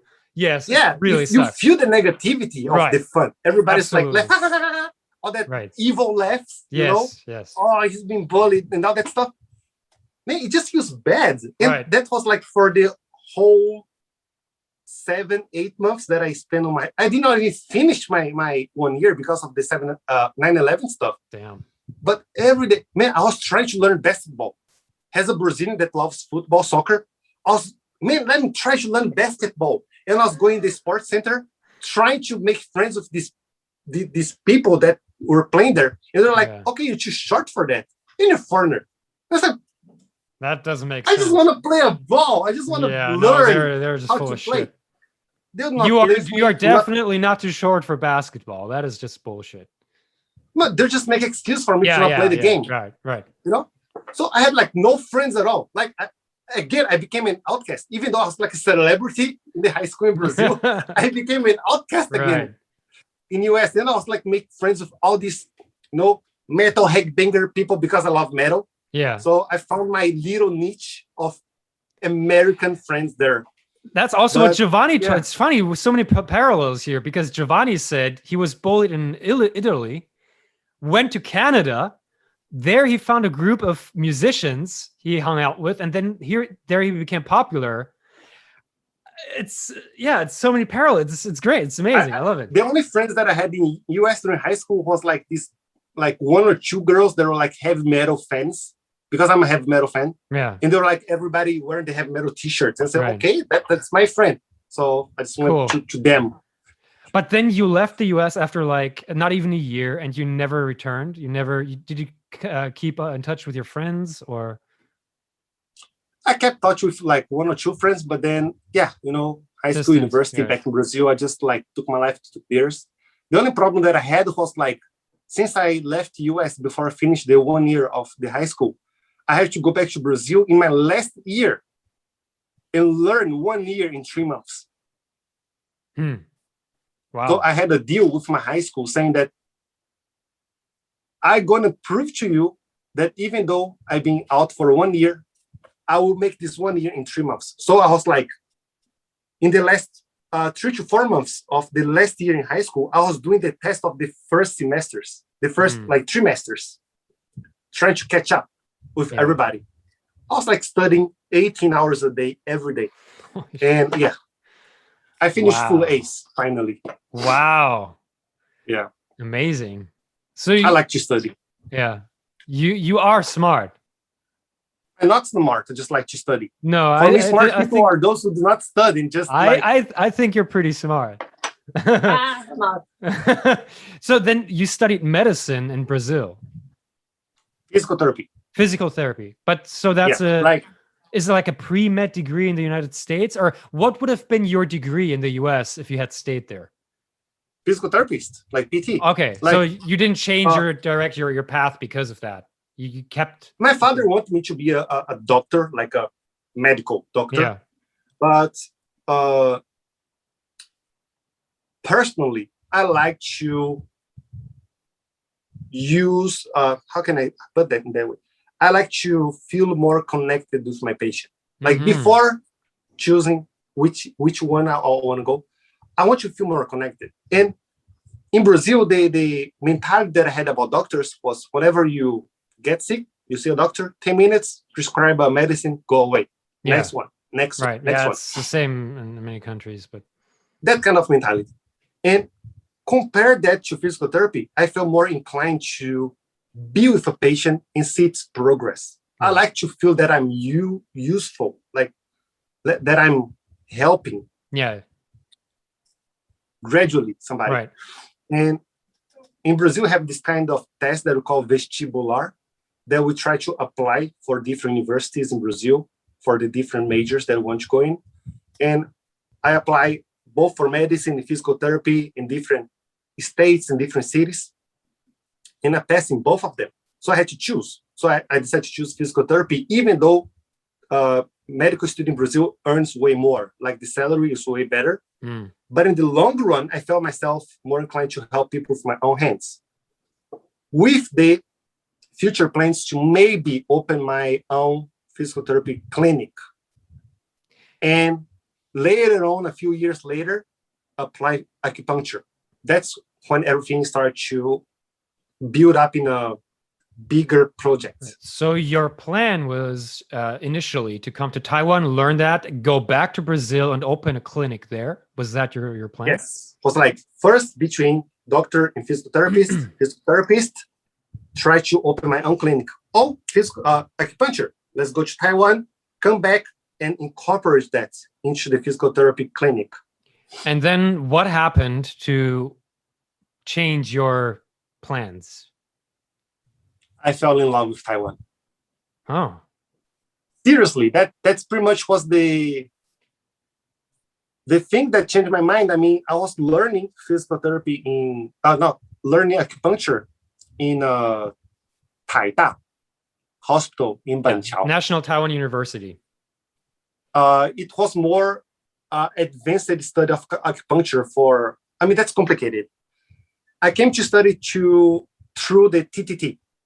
That's something that foreigners never heard about because that's not made for foreigners. It's called Taiwan Tech Track. The Taiwan Tech Track is a program issued by the Taiwanese government that they choose the best students around the world that they are descendants from Taiwanese. Yeah. So they only have two vacancies for Brazilian people, few vacancies. So you're one of two. Yeah, in Brazil. I remember, I forgot the ratio, but anyways, there is only a total, I forgot, like 300 students per world, like globally speaking. Each year? Each year. Okay. Is that program still ongoing? Do they still have that program? You don't know. Okay. I don't know. So they choose like the how to say that in English? The prodigies, best university students in their fields, right? In each place. So I came here through physical therapy because after I finished my the paper for university, they got published in Brazil in a very nice magazine and all that stuff.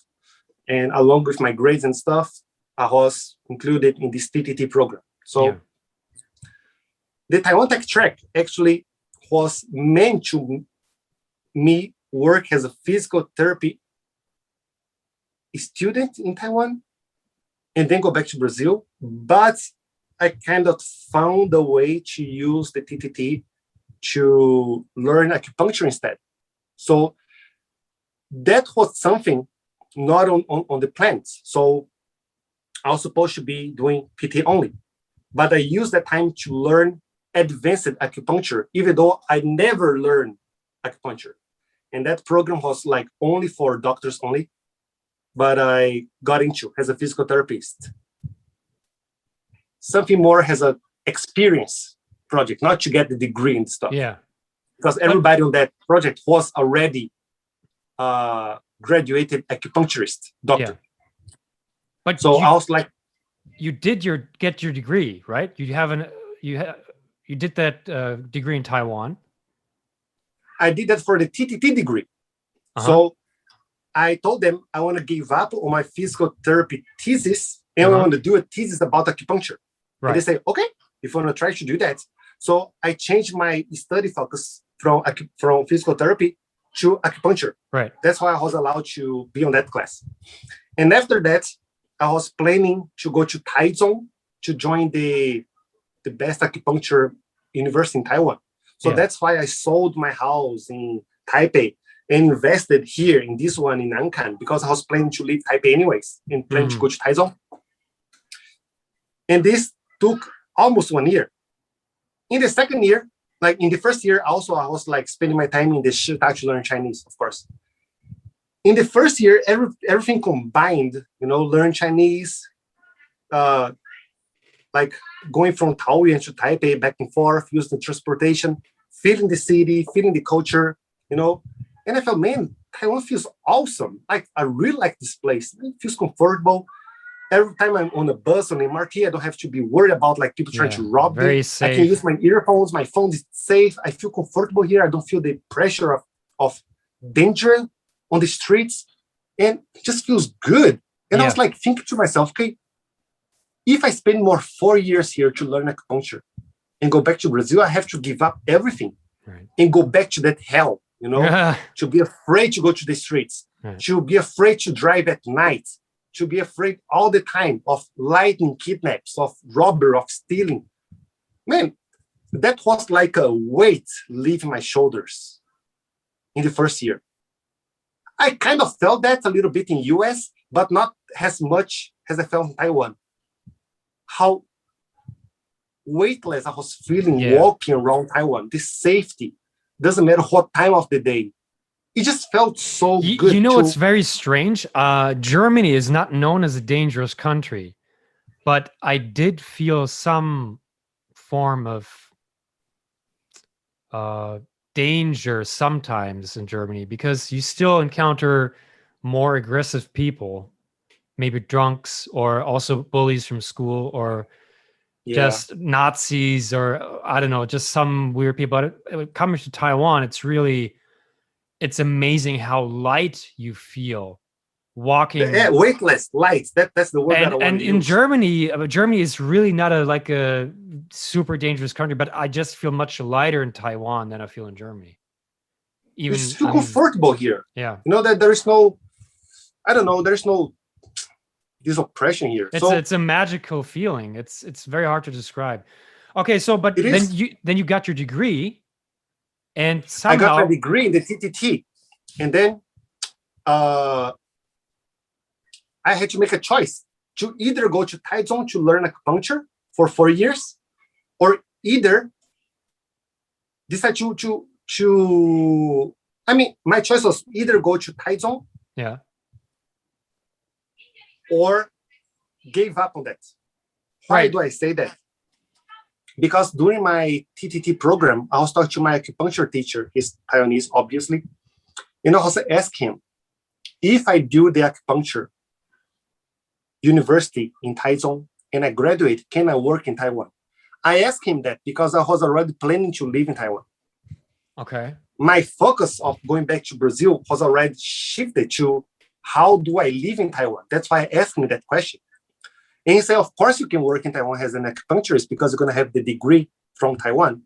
But the problem lies on the language, because when I was studying acupuncture, I has like zero Chinese speaking skills. wow. I could listen a little bit, from my father, but I could not speak in Chinese. Right. I never heard like Chinese classes.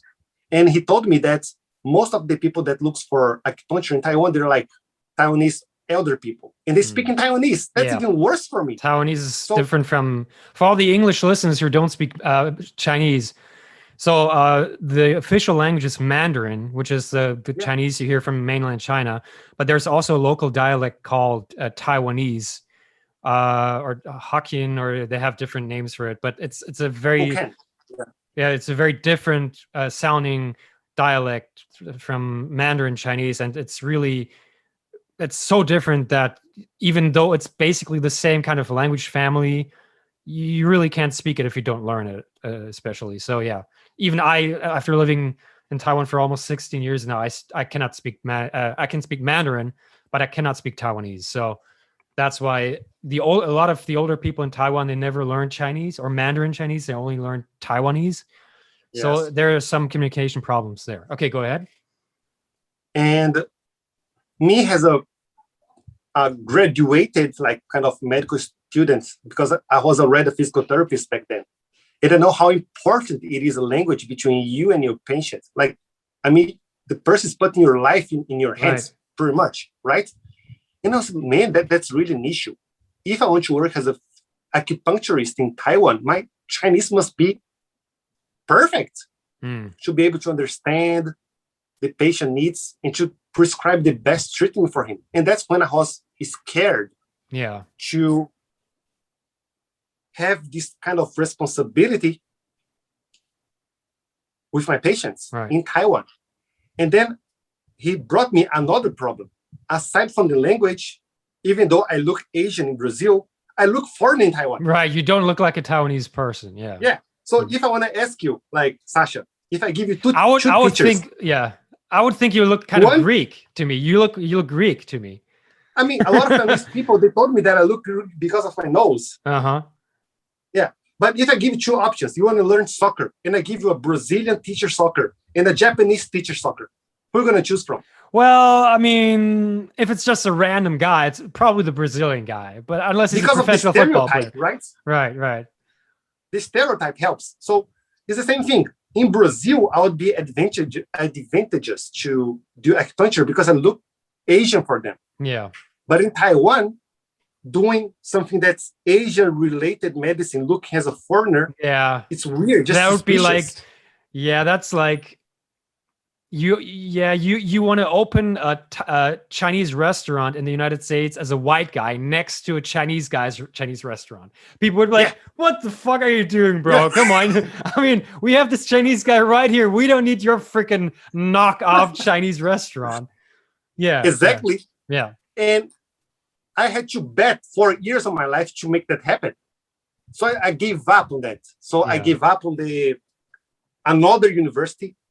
I gave up on acupuncture, and I just decided to start working my ass off to make a living in Taiwan. Yeah. That's when I decided to do anything that I could just to make money.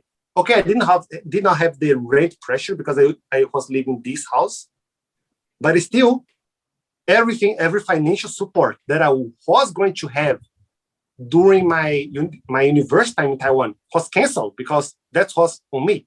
That's my decision. So my father just did not help me financially anymore. Like I had to find my own way to make money in Taiwan. That's where the accident history comes back. I'm joking. Accidents? No, because you're an accident, so I didn't want to help you. I was just a very offensive joke. By the way, I'm not going to edit this.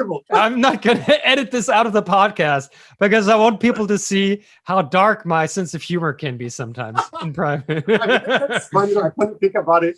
Are you kidding me? I finally getting out of my house after 20 years. I'm not going to support you anymore financially. No, I'm sure your father wouldn't think that. My father would think that. I'm sure your father. No. My father actually would and did say that. But that's a topic for another day when we get into my history. But okay, so then you didn't become a doctor. What happened? I mean, I had my major in physical therapy. Right, but what did you do then? What happened? Okay, I had a lot of problems. The first problem comes back to political problems. Like Brazil recognizes China, Brazil does not recognize Taiwan. So my major from physical therapy in Brazil does not work in Taiwan. Yep. Back then. Yeah. So I could not work as a physical therapist in Taiwan, even though that was my job. I had to do another course, another test, and a lot of stuff to go through that process to even try to become a physical therapist in Taiwan. And my Chinese was horrible. Yeah. So that was like out of the plan as well. So I decided to learn Chinese as fast as possible and try to get a job. And that's when I got a job as a translator. You fraud! What did you translate? Chinese to Portuguese. No! You had somebody else do the work for you, correct? No. That was all me. But that was crazy. Like how did you do it? I got connections between. No, wait a second. Even though my Chinese was not perfect, was good enough to translate the conversation between Brazilian investors and the Chinese sellers. Okay. So I was invited by this group of people that they need, like people that can translate between Chinese and Portuguese, right, to go to the exhibitions in China. You know, the Canton Fair. Yeah, I've been there. Business. I've been once. Yeah. Yep. So I was like bringing this like Brazilian businessmen and help them to buy stuff. You know, in Brazil, in China, buy, I don't know, bathtubs, buy shower stuff, buy gardening stuff like trucks, automobiles, whatever, electronics, anything, whatever. And that's when my first plan came out. Like, I'm helping them to get all this stuff. I know all the prices. So let's just do this myself. Right. So that's how you started importing or exporting. That's when I decided to open a import company in Taiwan. I already had one in Brazil. And I started doing like small international trading stuff. Okay. And you're still doing that? Not as my primary job anymore. Right. But so what's your primary job now? My primary job is entertainment business and coffee. Okay. That is, we mentioned, I didn't even introduce you in the beginning as to what you are. So, of course, we will probably have some fans listening who are very familiar with what you do, who you are. But there might be some people tuning in who have never seen or heard of you. And so I'm going to say that now you are a TV show host in Taiwan. How does that, after everything we've talked about, suddenly come in out of nowhere? How did you go from this import-export person, the wannabe doctor who became an importer-exporter, to suddenly becoming a TV show host? Okay, that's something interesting. Like when it comes to work, to have a financial income, I really don't like to work to somebody else. Like I never been employed. Like I never work from time to time. Like you go at this time to this job. Fixed time. You want to make your own schedule. You want to be free. Yeah, I like my own schedule. So at first I was like doing this trading stuff, but it was not working that well. So my second rule to take away the first rule, which is not work to somebody else, is to make money, right? So it was not working the way I wanted. So I get this chance to become a freelance model in Taiwan. And that was kind of easy for me because I don't have language. Because you're so handsome, so it's easy for you. No. Yeah, you just have to stand there and look handsome. True. But what I like about modeling at first is because I didn't have to choose Chinese. You know, I didn't have to get this issue in the middle, like translating and all that stuff. So it was really easy to get a job, take pictures, do commercial and stuff and make money out of that. So I started more focusing my time outside of the trading that was not doing very well into modeling. That was like building up in Taiwan, even as a freelancer. And then I got this chance to get my first overseas modeling career in Thailand. That's when I moved to Bangkok. So in Bangkok, I did great. Bro, I was like doing TV commercials all the time. They pay a lot. And I was like even considering to move back to Thailand for good. Because my personality, I go with the flow. I don't have this like, you know, aesthetic dream that I have only to go to that way and everything else doesn't matter. No, I'm more like I go through the between the rocks, like kind of like a water. Yeah. I found this opportunity. Be water, my friend. Yeah. I found this better opportunity. I got this. And I was like jumping between the best options that I had. So I said, okay, Thailand looks amazing. I have zero costs. I have zero risk and I can only make money. So I went to Thailand. I did great. I had a shot to go to Hong Kong. So let's try Hong Kong. I went to Hong Kong, did even better. You know, the pay were way better. I could do like 2 TV shows a month and make $20,000. That's how my pay was. 20,000. So one TV show is $10,000 per. That was my price in Hong Kong. Yeah, like for one day job. That's like 50 times as much as in Taiwan. Obviously, because in Hong Kong, in Thailand, you do Asia Pacific TV shows and not locally TV shows, TV commercials. What are we doing in Taiwan if you can make 50 times as much in Hong Kong? What? 50 times? Taiwan, what are we doing? We need to make some more money. Okay, no. Go ahead. No, I have to explain that.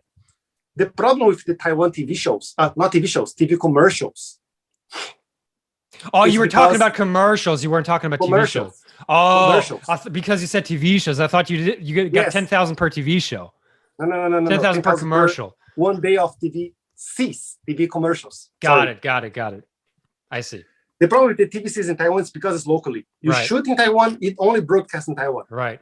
But when you do this in Hong Kong or Thailand, Southeast Asia. You do for Southeast Asia, whole Asia Pacific and that stuff. So you get way more money. Makes sense. And I was doing, can you track like my way of thinking? I was doing great in Taiwan and I was doing bad in Thailand. And I was doing okay in Brazil. And then came to Taiwan. I said, okay, better than Brazil. Give up Brazil. Let's do good in Taiwan. I was doing better in Thailand. I said, okay, just let's put Taiwan on hold for now and stay in Thailand. I'm in Hong Kong right now. So Hong Kong is doing better than Thailand. Let's just put both Taiwan and Thailand on hold. Let's try Hong Kong. And I was doing way better. So I was going on the way that the opportunity. Like a river downhill. You just go way of least resistance. Yeah. And I was planning to be in Hong Kong forever. Really? Back then, Yes. Wow. And I was looking, this place looks nice. I was make a good job. I could go into acting. Back then, I was these ages that want to invest in acting classes. in like language classes to make like Guangdonghua, Chinese, Cantonese, Chinese, and English better spoken for me. And I was like with this plan, already planned for my agency in Hong Kong. And then came up family issues. My mom alone in Taiwan got a little bit depressed. Because you had already brought her over at that time. Yeah. Oh, yes. Okay. So my mom was with my father, and in the first like 2 to 3 years, I was with them. But then the modeling started to build up. Yeah. I left Taiwan for a few months, went to Thailand, and then Hong Kong, and that was like almost 1 year and a half. And then my mom was alone here, like with no friends, just every day at home, you know. And based on my talks with my sister, we felt that my mom was a little bit depressed alone here in Taiwan. And I said, okay, we have to find something to help my mom here in Taiwan. So me and my sister came up with this idea to open a coffee shop to her. So now you see how everything's linking together. Yeah. Let's just help my mom to have a better life, in better quality of life in Taiwan. So what she likes? I mean, she likes to cook. She likes cookies. She likes desserts. And she loves coffee. So, Mom, do you like the idea to open a coffee shop? And she was like, but my Chinese is bad. I'm going to help you, Mom. Don't worry. I'm going to be in Taiwan. Okay, let's try. So I put my Hong Kong business on hold for 1 year to come to Taiwan and open a coffee shop to my mom and help her for whatever she needs. So we opened it's really cool that your mom listened to your advice. First of all, coming to Taiwan, which is an incredible step for a person who's in the middle of their lives. You know, she's not super young. She has to give up everything in Brazil to come here based on your advice. And then she opens a coffee shop based on your advice. My mom would never do that. My mom doesn't listen to any advice I give her. I tell her, hey, you should eat this and this. It's more healthy for you. Or maybe you should exercise. Maybe you should go to see the doctor about your hip problem, blah, blah, blah. Oh, yeah. She never does anything I tell her. Good, your mom listens to you. Yeah. My mom, she really listens to me and my sister way more compared to other moms, I guess. Very nice. So me and my sister, we decided to open this coffee shop. And we just built a coffee shop to her near Taoyuan. And in the first 6 months was great. Was super popular, was amazing. And then somebody just called me, my agency in Pace. You know, right? Of course. Yeah. They just called me, you want to go to a TV show? I said, no. Come on, just give it a try. You have friends there. I say, who? Like Mondo and Fabio. I said, wow, really? What they do there? Just talk stories in Chinese. Don't want that stuff. Like, no, I don't want that stuff. I declined, I guess, that stuff because way before Pace called me, there was this another girl that came to my coffee shop to talk about another TV show in Taiwan that's out foreigners too. You probably know the one I'm talking about. WTO. Yeah. Huh. And that was before Erfan Zichang. Yeah. And she was talking to me about that. And they said, okay, it sounds nice. But then when we came to the story, and they actually want me to talk something that I didn't want to talk, that's when I declined the whole TV show stuff. Yeah. You know, I still remember the story. They say, let's talk about how Brazilian people release heat during the summer. Okay. And I say, we don't release heat. We love heat. We love summer. We sweat. That's how you really see it. We sweat. Like everybody. Like everybody else. We're not aliens. Yeah. Right? But you want like some funny stories. I don't have funny stories to release heat. We just go to the beach and drink a coconut juice. Right. That's how we release heat. I said, okay, let me think about something for you. Maybe you can say that to put like ice on your backpack and walk on a cemetery because cemetery, it's empty and there's a lot of trees with shadows and you can stay under the shadow. Right. And I was like, think about this as a Brazilian, saying that Brazilian people go to the cemetery and stay with a backpack full of ice under the shade. I was like, no way I'm going to say that, you know? It was so weird. The problem with Taiwanese TV shows is that they make up their minds about stories before they even talk to their guests. They have a direction they want to take, and then they want to invite not actors, but actual people to talk about similar stories. But what I would do is what I do with my podcast. I invite you because I'm interested in you as a person. So I don't have a preset of what you have to say. I have questions I want to ask you, but you can answer in whatever way you feel comfortable with. I want to hear your side of the story. I want to hear your perspective. And I'm pretty sure that some of your stories are going to be funny or interesting, entertaining. I don't have to set shit up to make this interesting because you are interesting as a person. But in Taiwan, TV shows are like, let's make it interesting, even if boring people are on the show. That's why when they have interesting people on the show, they limit them. You and I, we are interesting people. We don't need set up stories to be interesting. But they are so afraid of the show being boring that they try to push you in a corner of what they perceive as interesting. They should just let us ad-lib, let us shoot from the hip, be ourselves, and they would have so much better entertainment. And I hope part of the reason why I do this podcast is I want to show people that there's another way to entertain people, to tell stories from our perspective, more genuine, more natural, more using our own personalities, our own humor, that people will enjoy more than this cookie cutter TV show program. So that's just like for all the people who are not familiar with Taiwanese talk shows. But the problem for me, like the other problem for Taiwanese talk shows is because compared to other countries, there's only Taiwan that you can make a living out of talk shows because there's so many talk shows in so many stations that you can actually become a Tonggao Yi.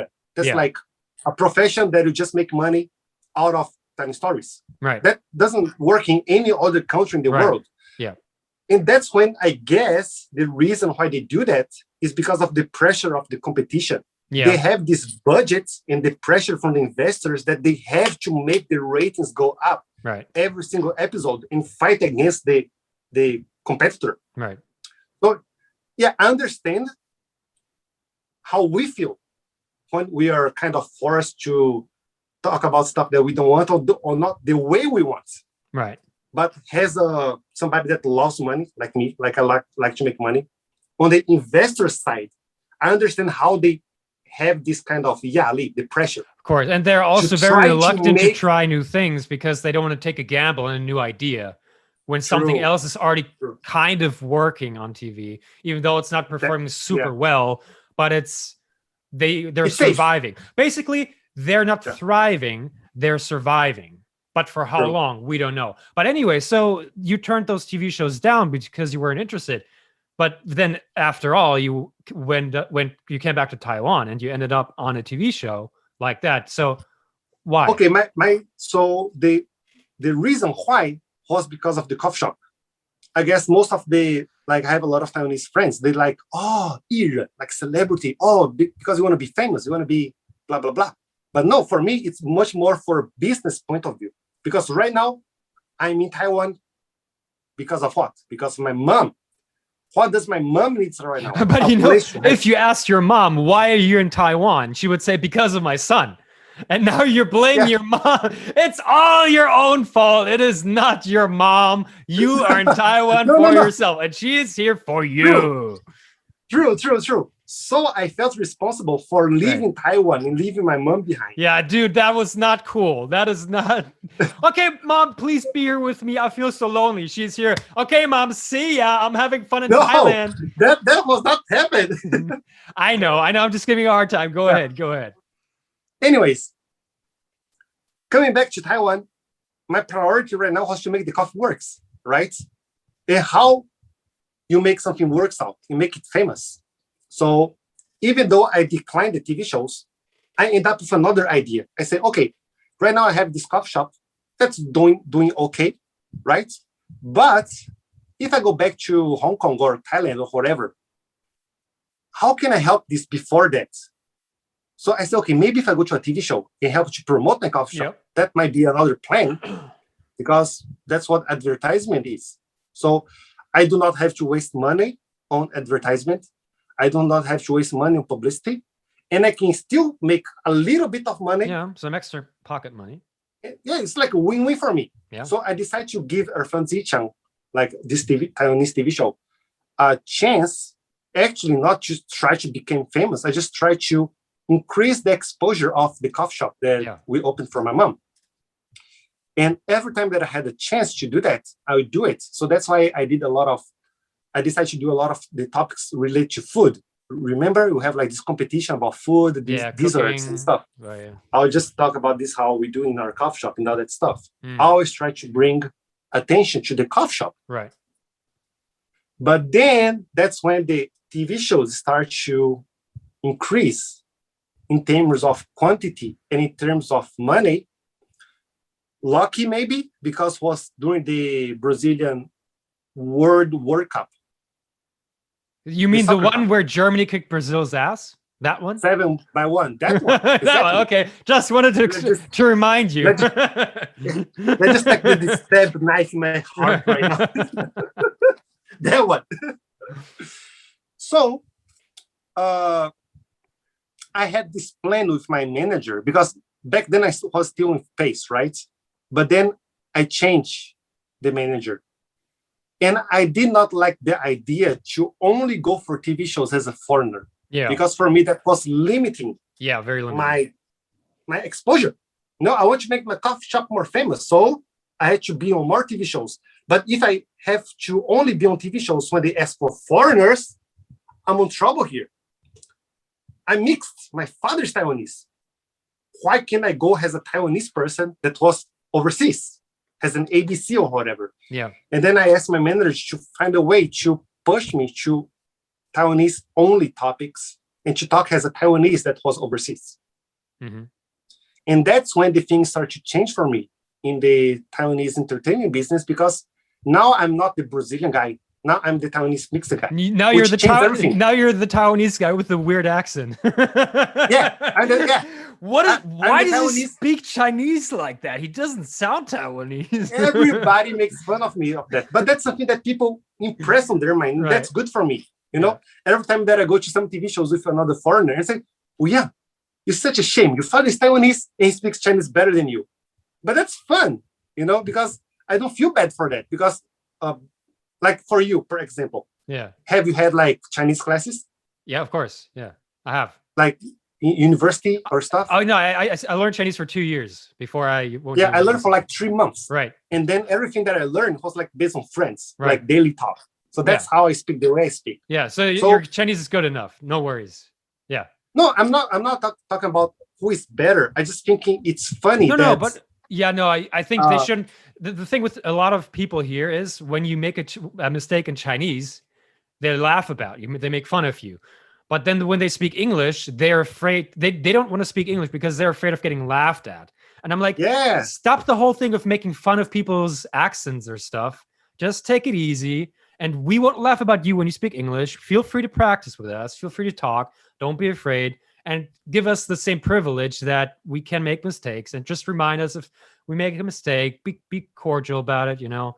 Yeah, no problem. Yes, that's how it should be. But actually, I rather have a funny accent or a grammar compared to a perfect grammar, because I think as a mixed Taiwanese person have a it's a specialty. It's like makes you more exotic. It's better for me. Yeah, it's better for me. Yeah. So then the TV shows started to getting crazy. Man, that was like a lot of TV shows, and alongside with the sponsorships, like that I was getting paid extra, all together was like kind of almost combining, maybe it's not the full amount of money I was making in Hong Kong, but at least to the amount that I could make a very good living in Taiwan because of the life expenses. Yeah. Because even though I could make better in Hong Kong, it's so expensive. Yeah. No, and even the apartments in Hong Kong are so small compared to Taiwan. It's very small. It's cramped. It's so small. And I had to pay like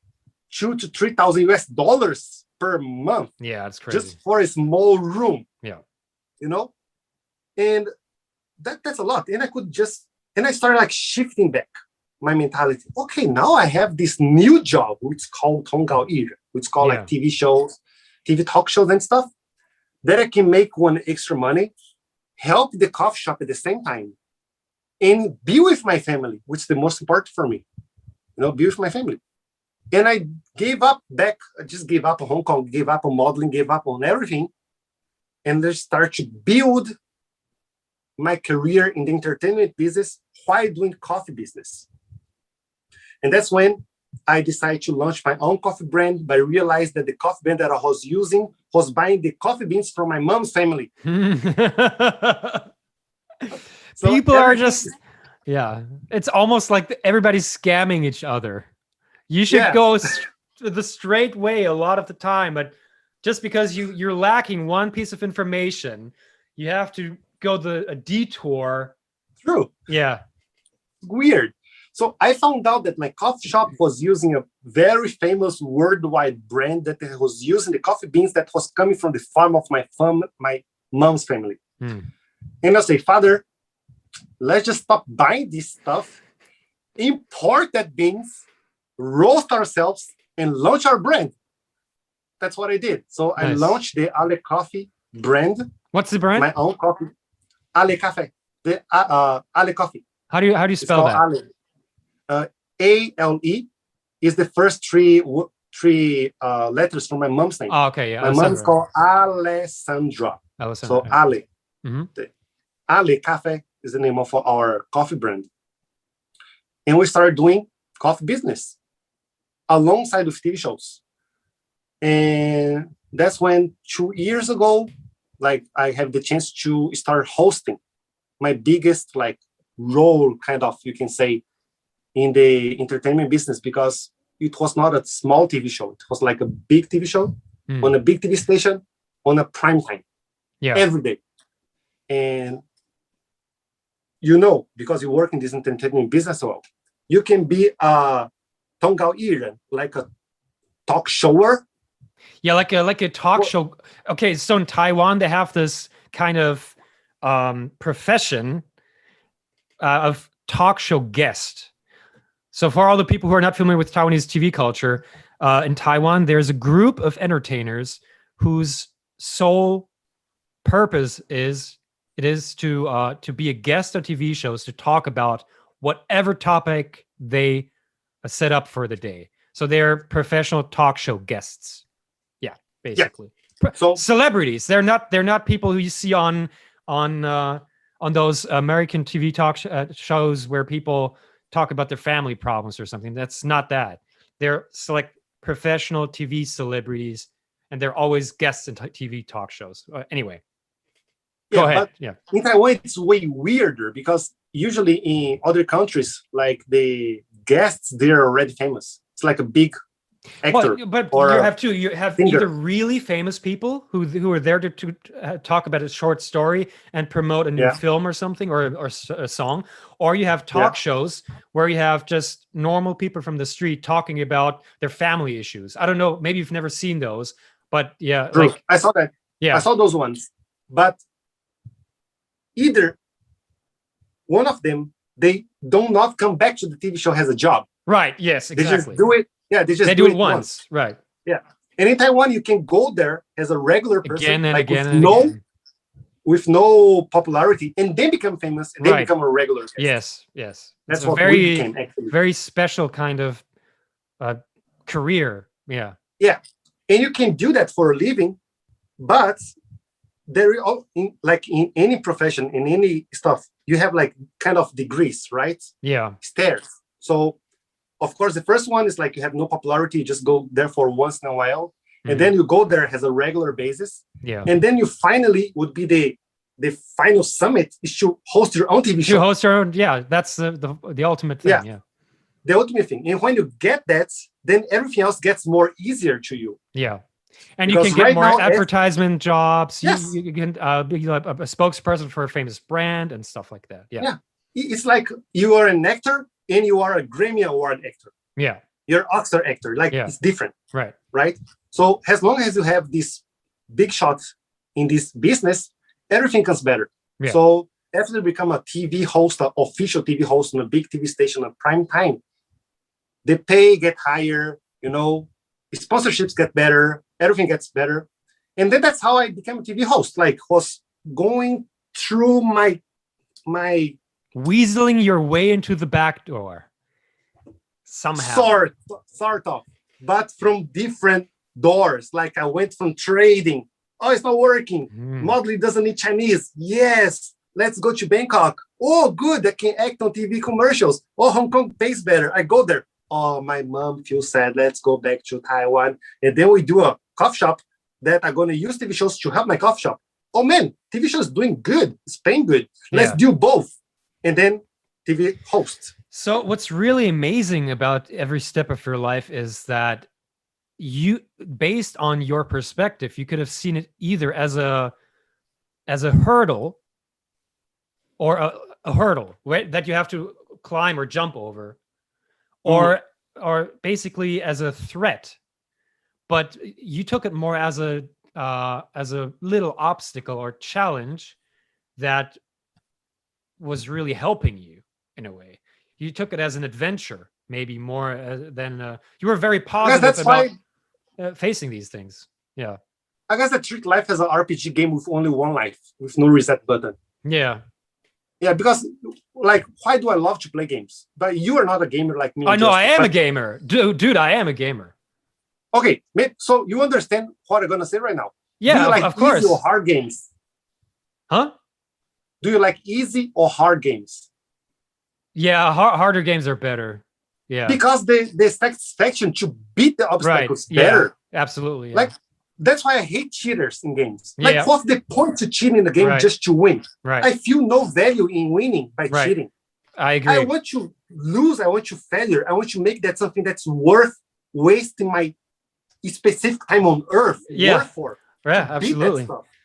Yeah. So if I bet because down, it's not just about beating the game. It's about the process of getting there. It's not just about having the success in life. It's about what do you do to achieve your success? What do you have to overcome? Overcoming is for the whole joy of things. The joy is not getting something. The joy is overcoming something to get something. It's the journey, it's the process. Absolutely, yeah. And it's the journey, the process that becomes blockbuster movies. Yeah. It's everything about the journey. Lord of the Rings. Nobody cares what Frodo's going to do with the ring at the end, but we see the suffering. We see how he tries hard to just save his Hold on a second. Yorkshire. You just spoiled the movie for me. I've never watched it before. Oh, really? I'm joking. Of course, I've watched it many times. It's one of my favorite movies. But I didn't spoil for you because I say we don't care what Frodo does. Right? No. So he saves the world, and what happens after, we have no idea. It's not really important because what important was what happened before he saved the world. Yes. Yeah. Absolutely. Yeah, I agree.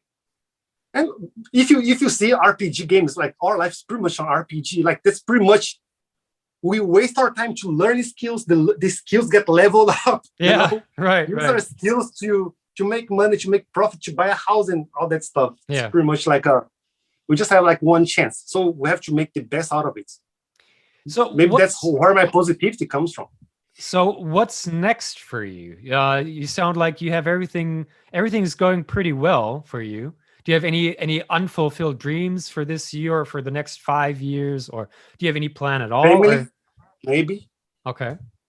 Yeah, I want to obviously have a family someday. Just have to find the right person. I guess that would be the next chapter of my life. The next obstacle, to be a father, to be a husband, to have like family issues, to face what my father and grandfather faced when they had both what they were facing. You want to go through the same kind of trouble that they went through. No, you don't want to do that, do you? Because I know I will have the same kind of trouble. Because both of them they both married a different culture and a different language person. Right. And that changed a lot of stuff. True. But I mean, you don't want to be homeless and unemployed in a country where we don't speak the language and having to wash dishes for no money in order to have. No, you don't want that part of what you. I don't want that part. No. I'm joking. If I have to do it, I'm willing, I guess. Really? Oh, I don't know. Oh, I mean, you have to, of course. Unless you're going to die, you will have to, of course, yes. Yeah. No, but that's something that I want to talk about because Yeah. you know, bro, that's something that really I don't want to talk about Taiwanese people as a whole, Mhm. but I feel like people here that's global actually. Even Brazil that works, and I hate that kind of stuff when people prioritize the way they treat people based on their jobs. Man, Yeah. I hate that. Yeah. I hate it. I hate it too. I treat the people that press the elevator the same way that I would treat the president. You know? Yeah. For me, they're both equally Right. valued. Value. I was going to say I disrespect both of them equally. I just hate everybody. But okay, your way works too. Fine. That's perfect. Yeah. No, I'm joking. I'm joking. Sorry, that joke fell flat. Never mind. No. I'm just going to cut it out. I'll leave it in.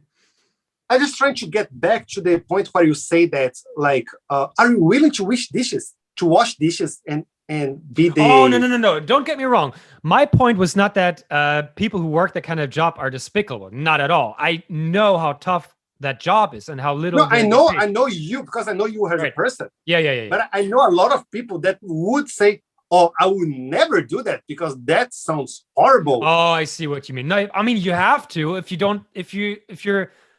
you might be unemployed and homeless, yeah, you might have to do something. Then you kind of no. I mean, choose. Bro, for me, it doesn't matter what you do, yeah. As long as you do it for yourself and you're not harming anybody else. For me, it's fair game. Yeah, and also if you do it the right way. I mean, if you do something and you put your heart into it and you do it as best as you can, it's respectable. It's admirable. If a person washes the dishes and does it fast and they're super clean, I'm like, this person knows what the fuck they're doing. If the dishes are fucking dirty, and I'm like, all right, you may hate your job, but can you please try to do a better job? And I do the same thing as an actor. I know I'm not perfect. I might make mistakes, but I go into a screenplay or into a movie, into a filming thinking, okay, let me try to do it as good as I can. That's all we can ask for. So any job you do, as long as your heart is in the right place, is an important and respectable job, in my opinion. For me, any kind of job should be respected. Absolutely, yeah. As long as you're doing not by like directly harming somebody else. Yeah. Because then we're gonna go in the fields of people maybe on the internet saying, "Oh, you're using iPhone," and Apple has like stores on Indonesia or in China, and people are there like exploring. But you cannot control every single. The world is so interconnected. It is absolutely impossible in modern times to stay away from everything that might, in some indirect way, harm other people. It's just. But some people they feel entitled that they are able to do that. Right. There's a TV show. I do not buy that brand because they whatever. Yeah. Bro, you then they go live in a jungle and hunt yourself your own food. Right. Everything else, it's But then what do vegans do? They cannot even hunt their own food. They have to eat the plants in the jungle. But anyway, there's a TV show called The Good Place. Have you ever seen that before? What? The Good Place. It was a TV show. It ended, I think, last year. Very good show. It's just about anyway, I don't want to give anything away, but for anybody who is into the question of what's good and evil and people, what do they, how do they get evaluated for being good people or bad people, and after they die, what happens to them? It's a comedy show. Then we're talking about moral standards. Yes, but the good thing about that show is it's a very gray area. There is no complete right or wrong. So I think that's a good comedy show that people who are into that kind of stuff. But for you, what is right and wrong? I mean, there are certain things where there is an absolute right or wrong, but most things in life, there is no absolute right or wrong. I mean, of course, there's no absolute right or wrong. I mean, I can say 1 + 1 is always 2. 1 + 1 is not 3. So that's absolute right or wrong. But in human interactions, it's very hard to say this is right and this is wrong. It all depends on perspective. And I would argue that in human interactions, I would first place humans as a society, right? Yeah. Nobody lives alone, pretty much. Like some people, they would rather live alone, but on the majority as a human being, we need social life. We like to be interconnected. That's what we're doing right now. Exactly. We're sharing experience. We like to be connected with people. Yeah. So for me, basically, right or wrong comes for the better good of the majority. That would be right, or that's period of time. And then the right and wrong keeps changing along the time, along with morality, right? Yeah. If you go back to 2,000 years ago, slavery was good by the God of the Bible. Was great by the God of the Bible. Yeah. You know, Yeah. if you could beat a slave, if he was not dead, you could beat a slave and then be fine as long as he lives. Mm. And that was right back on that time. And Yeah. then slavery was right a few years back, in 500 years ago. Right. Brazil was colonized by slaves, people from Africa. United States had a lot of slave people. And that was fine by the time. But now it's bad. Yeah. So what changed? Mm. What changed? Even though the majority was white, back the time was not the majority in numbers, was the majority in the power. So people in the power, the majority in the power were whites. But as a whole, as a population of individuals together, Yeah.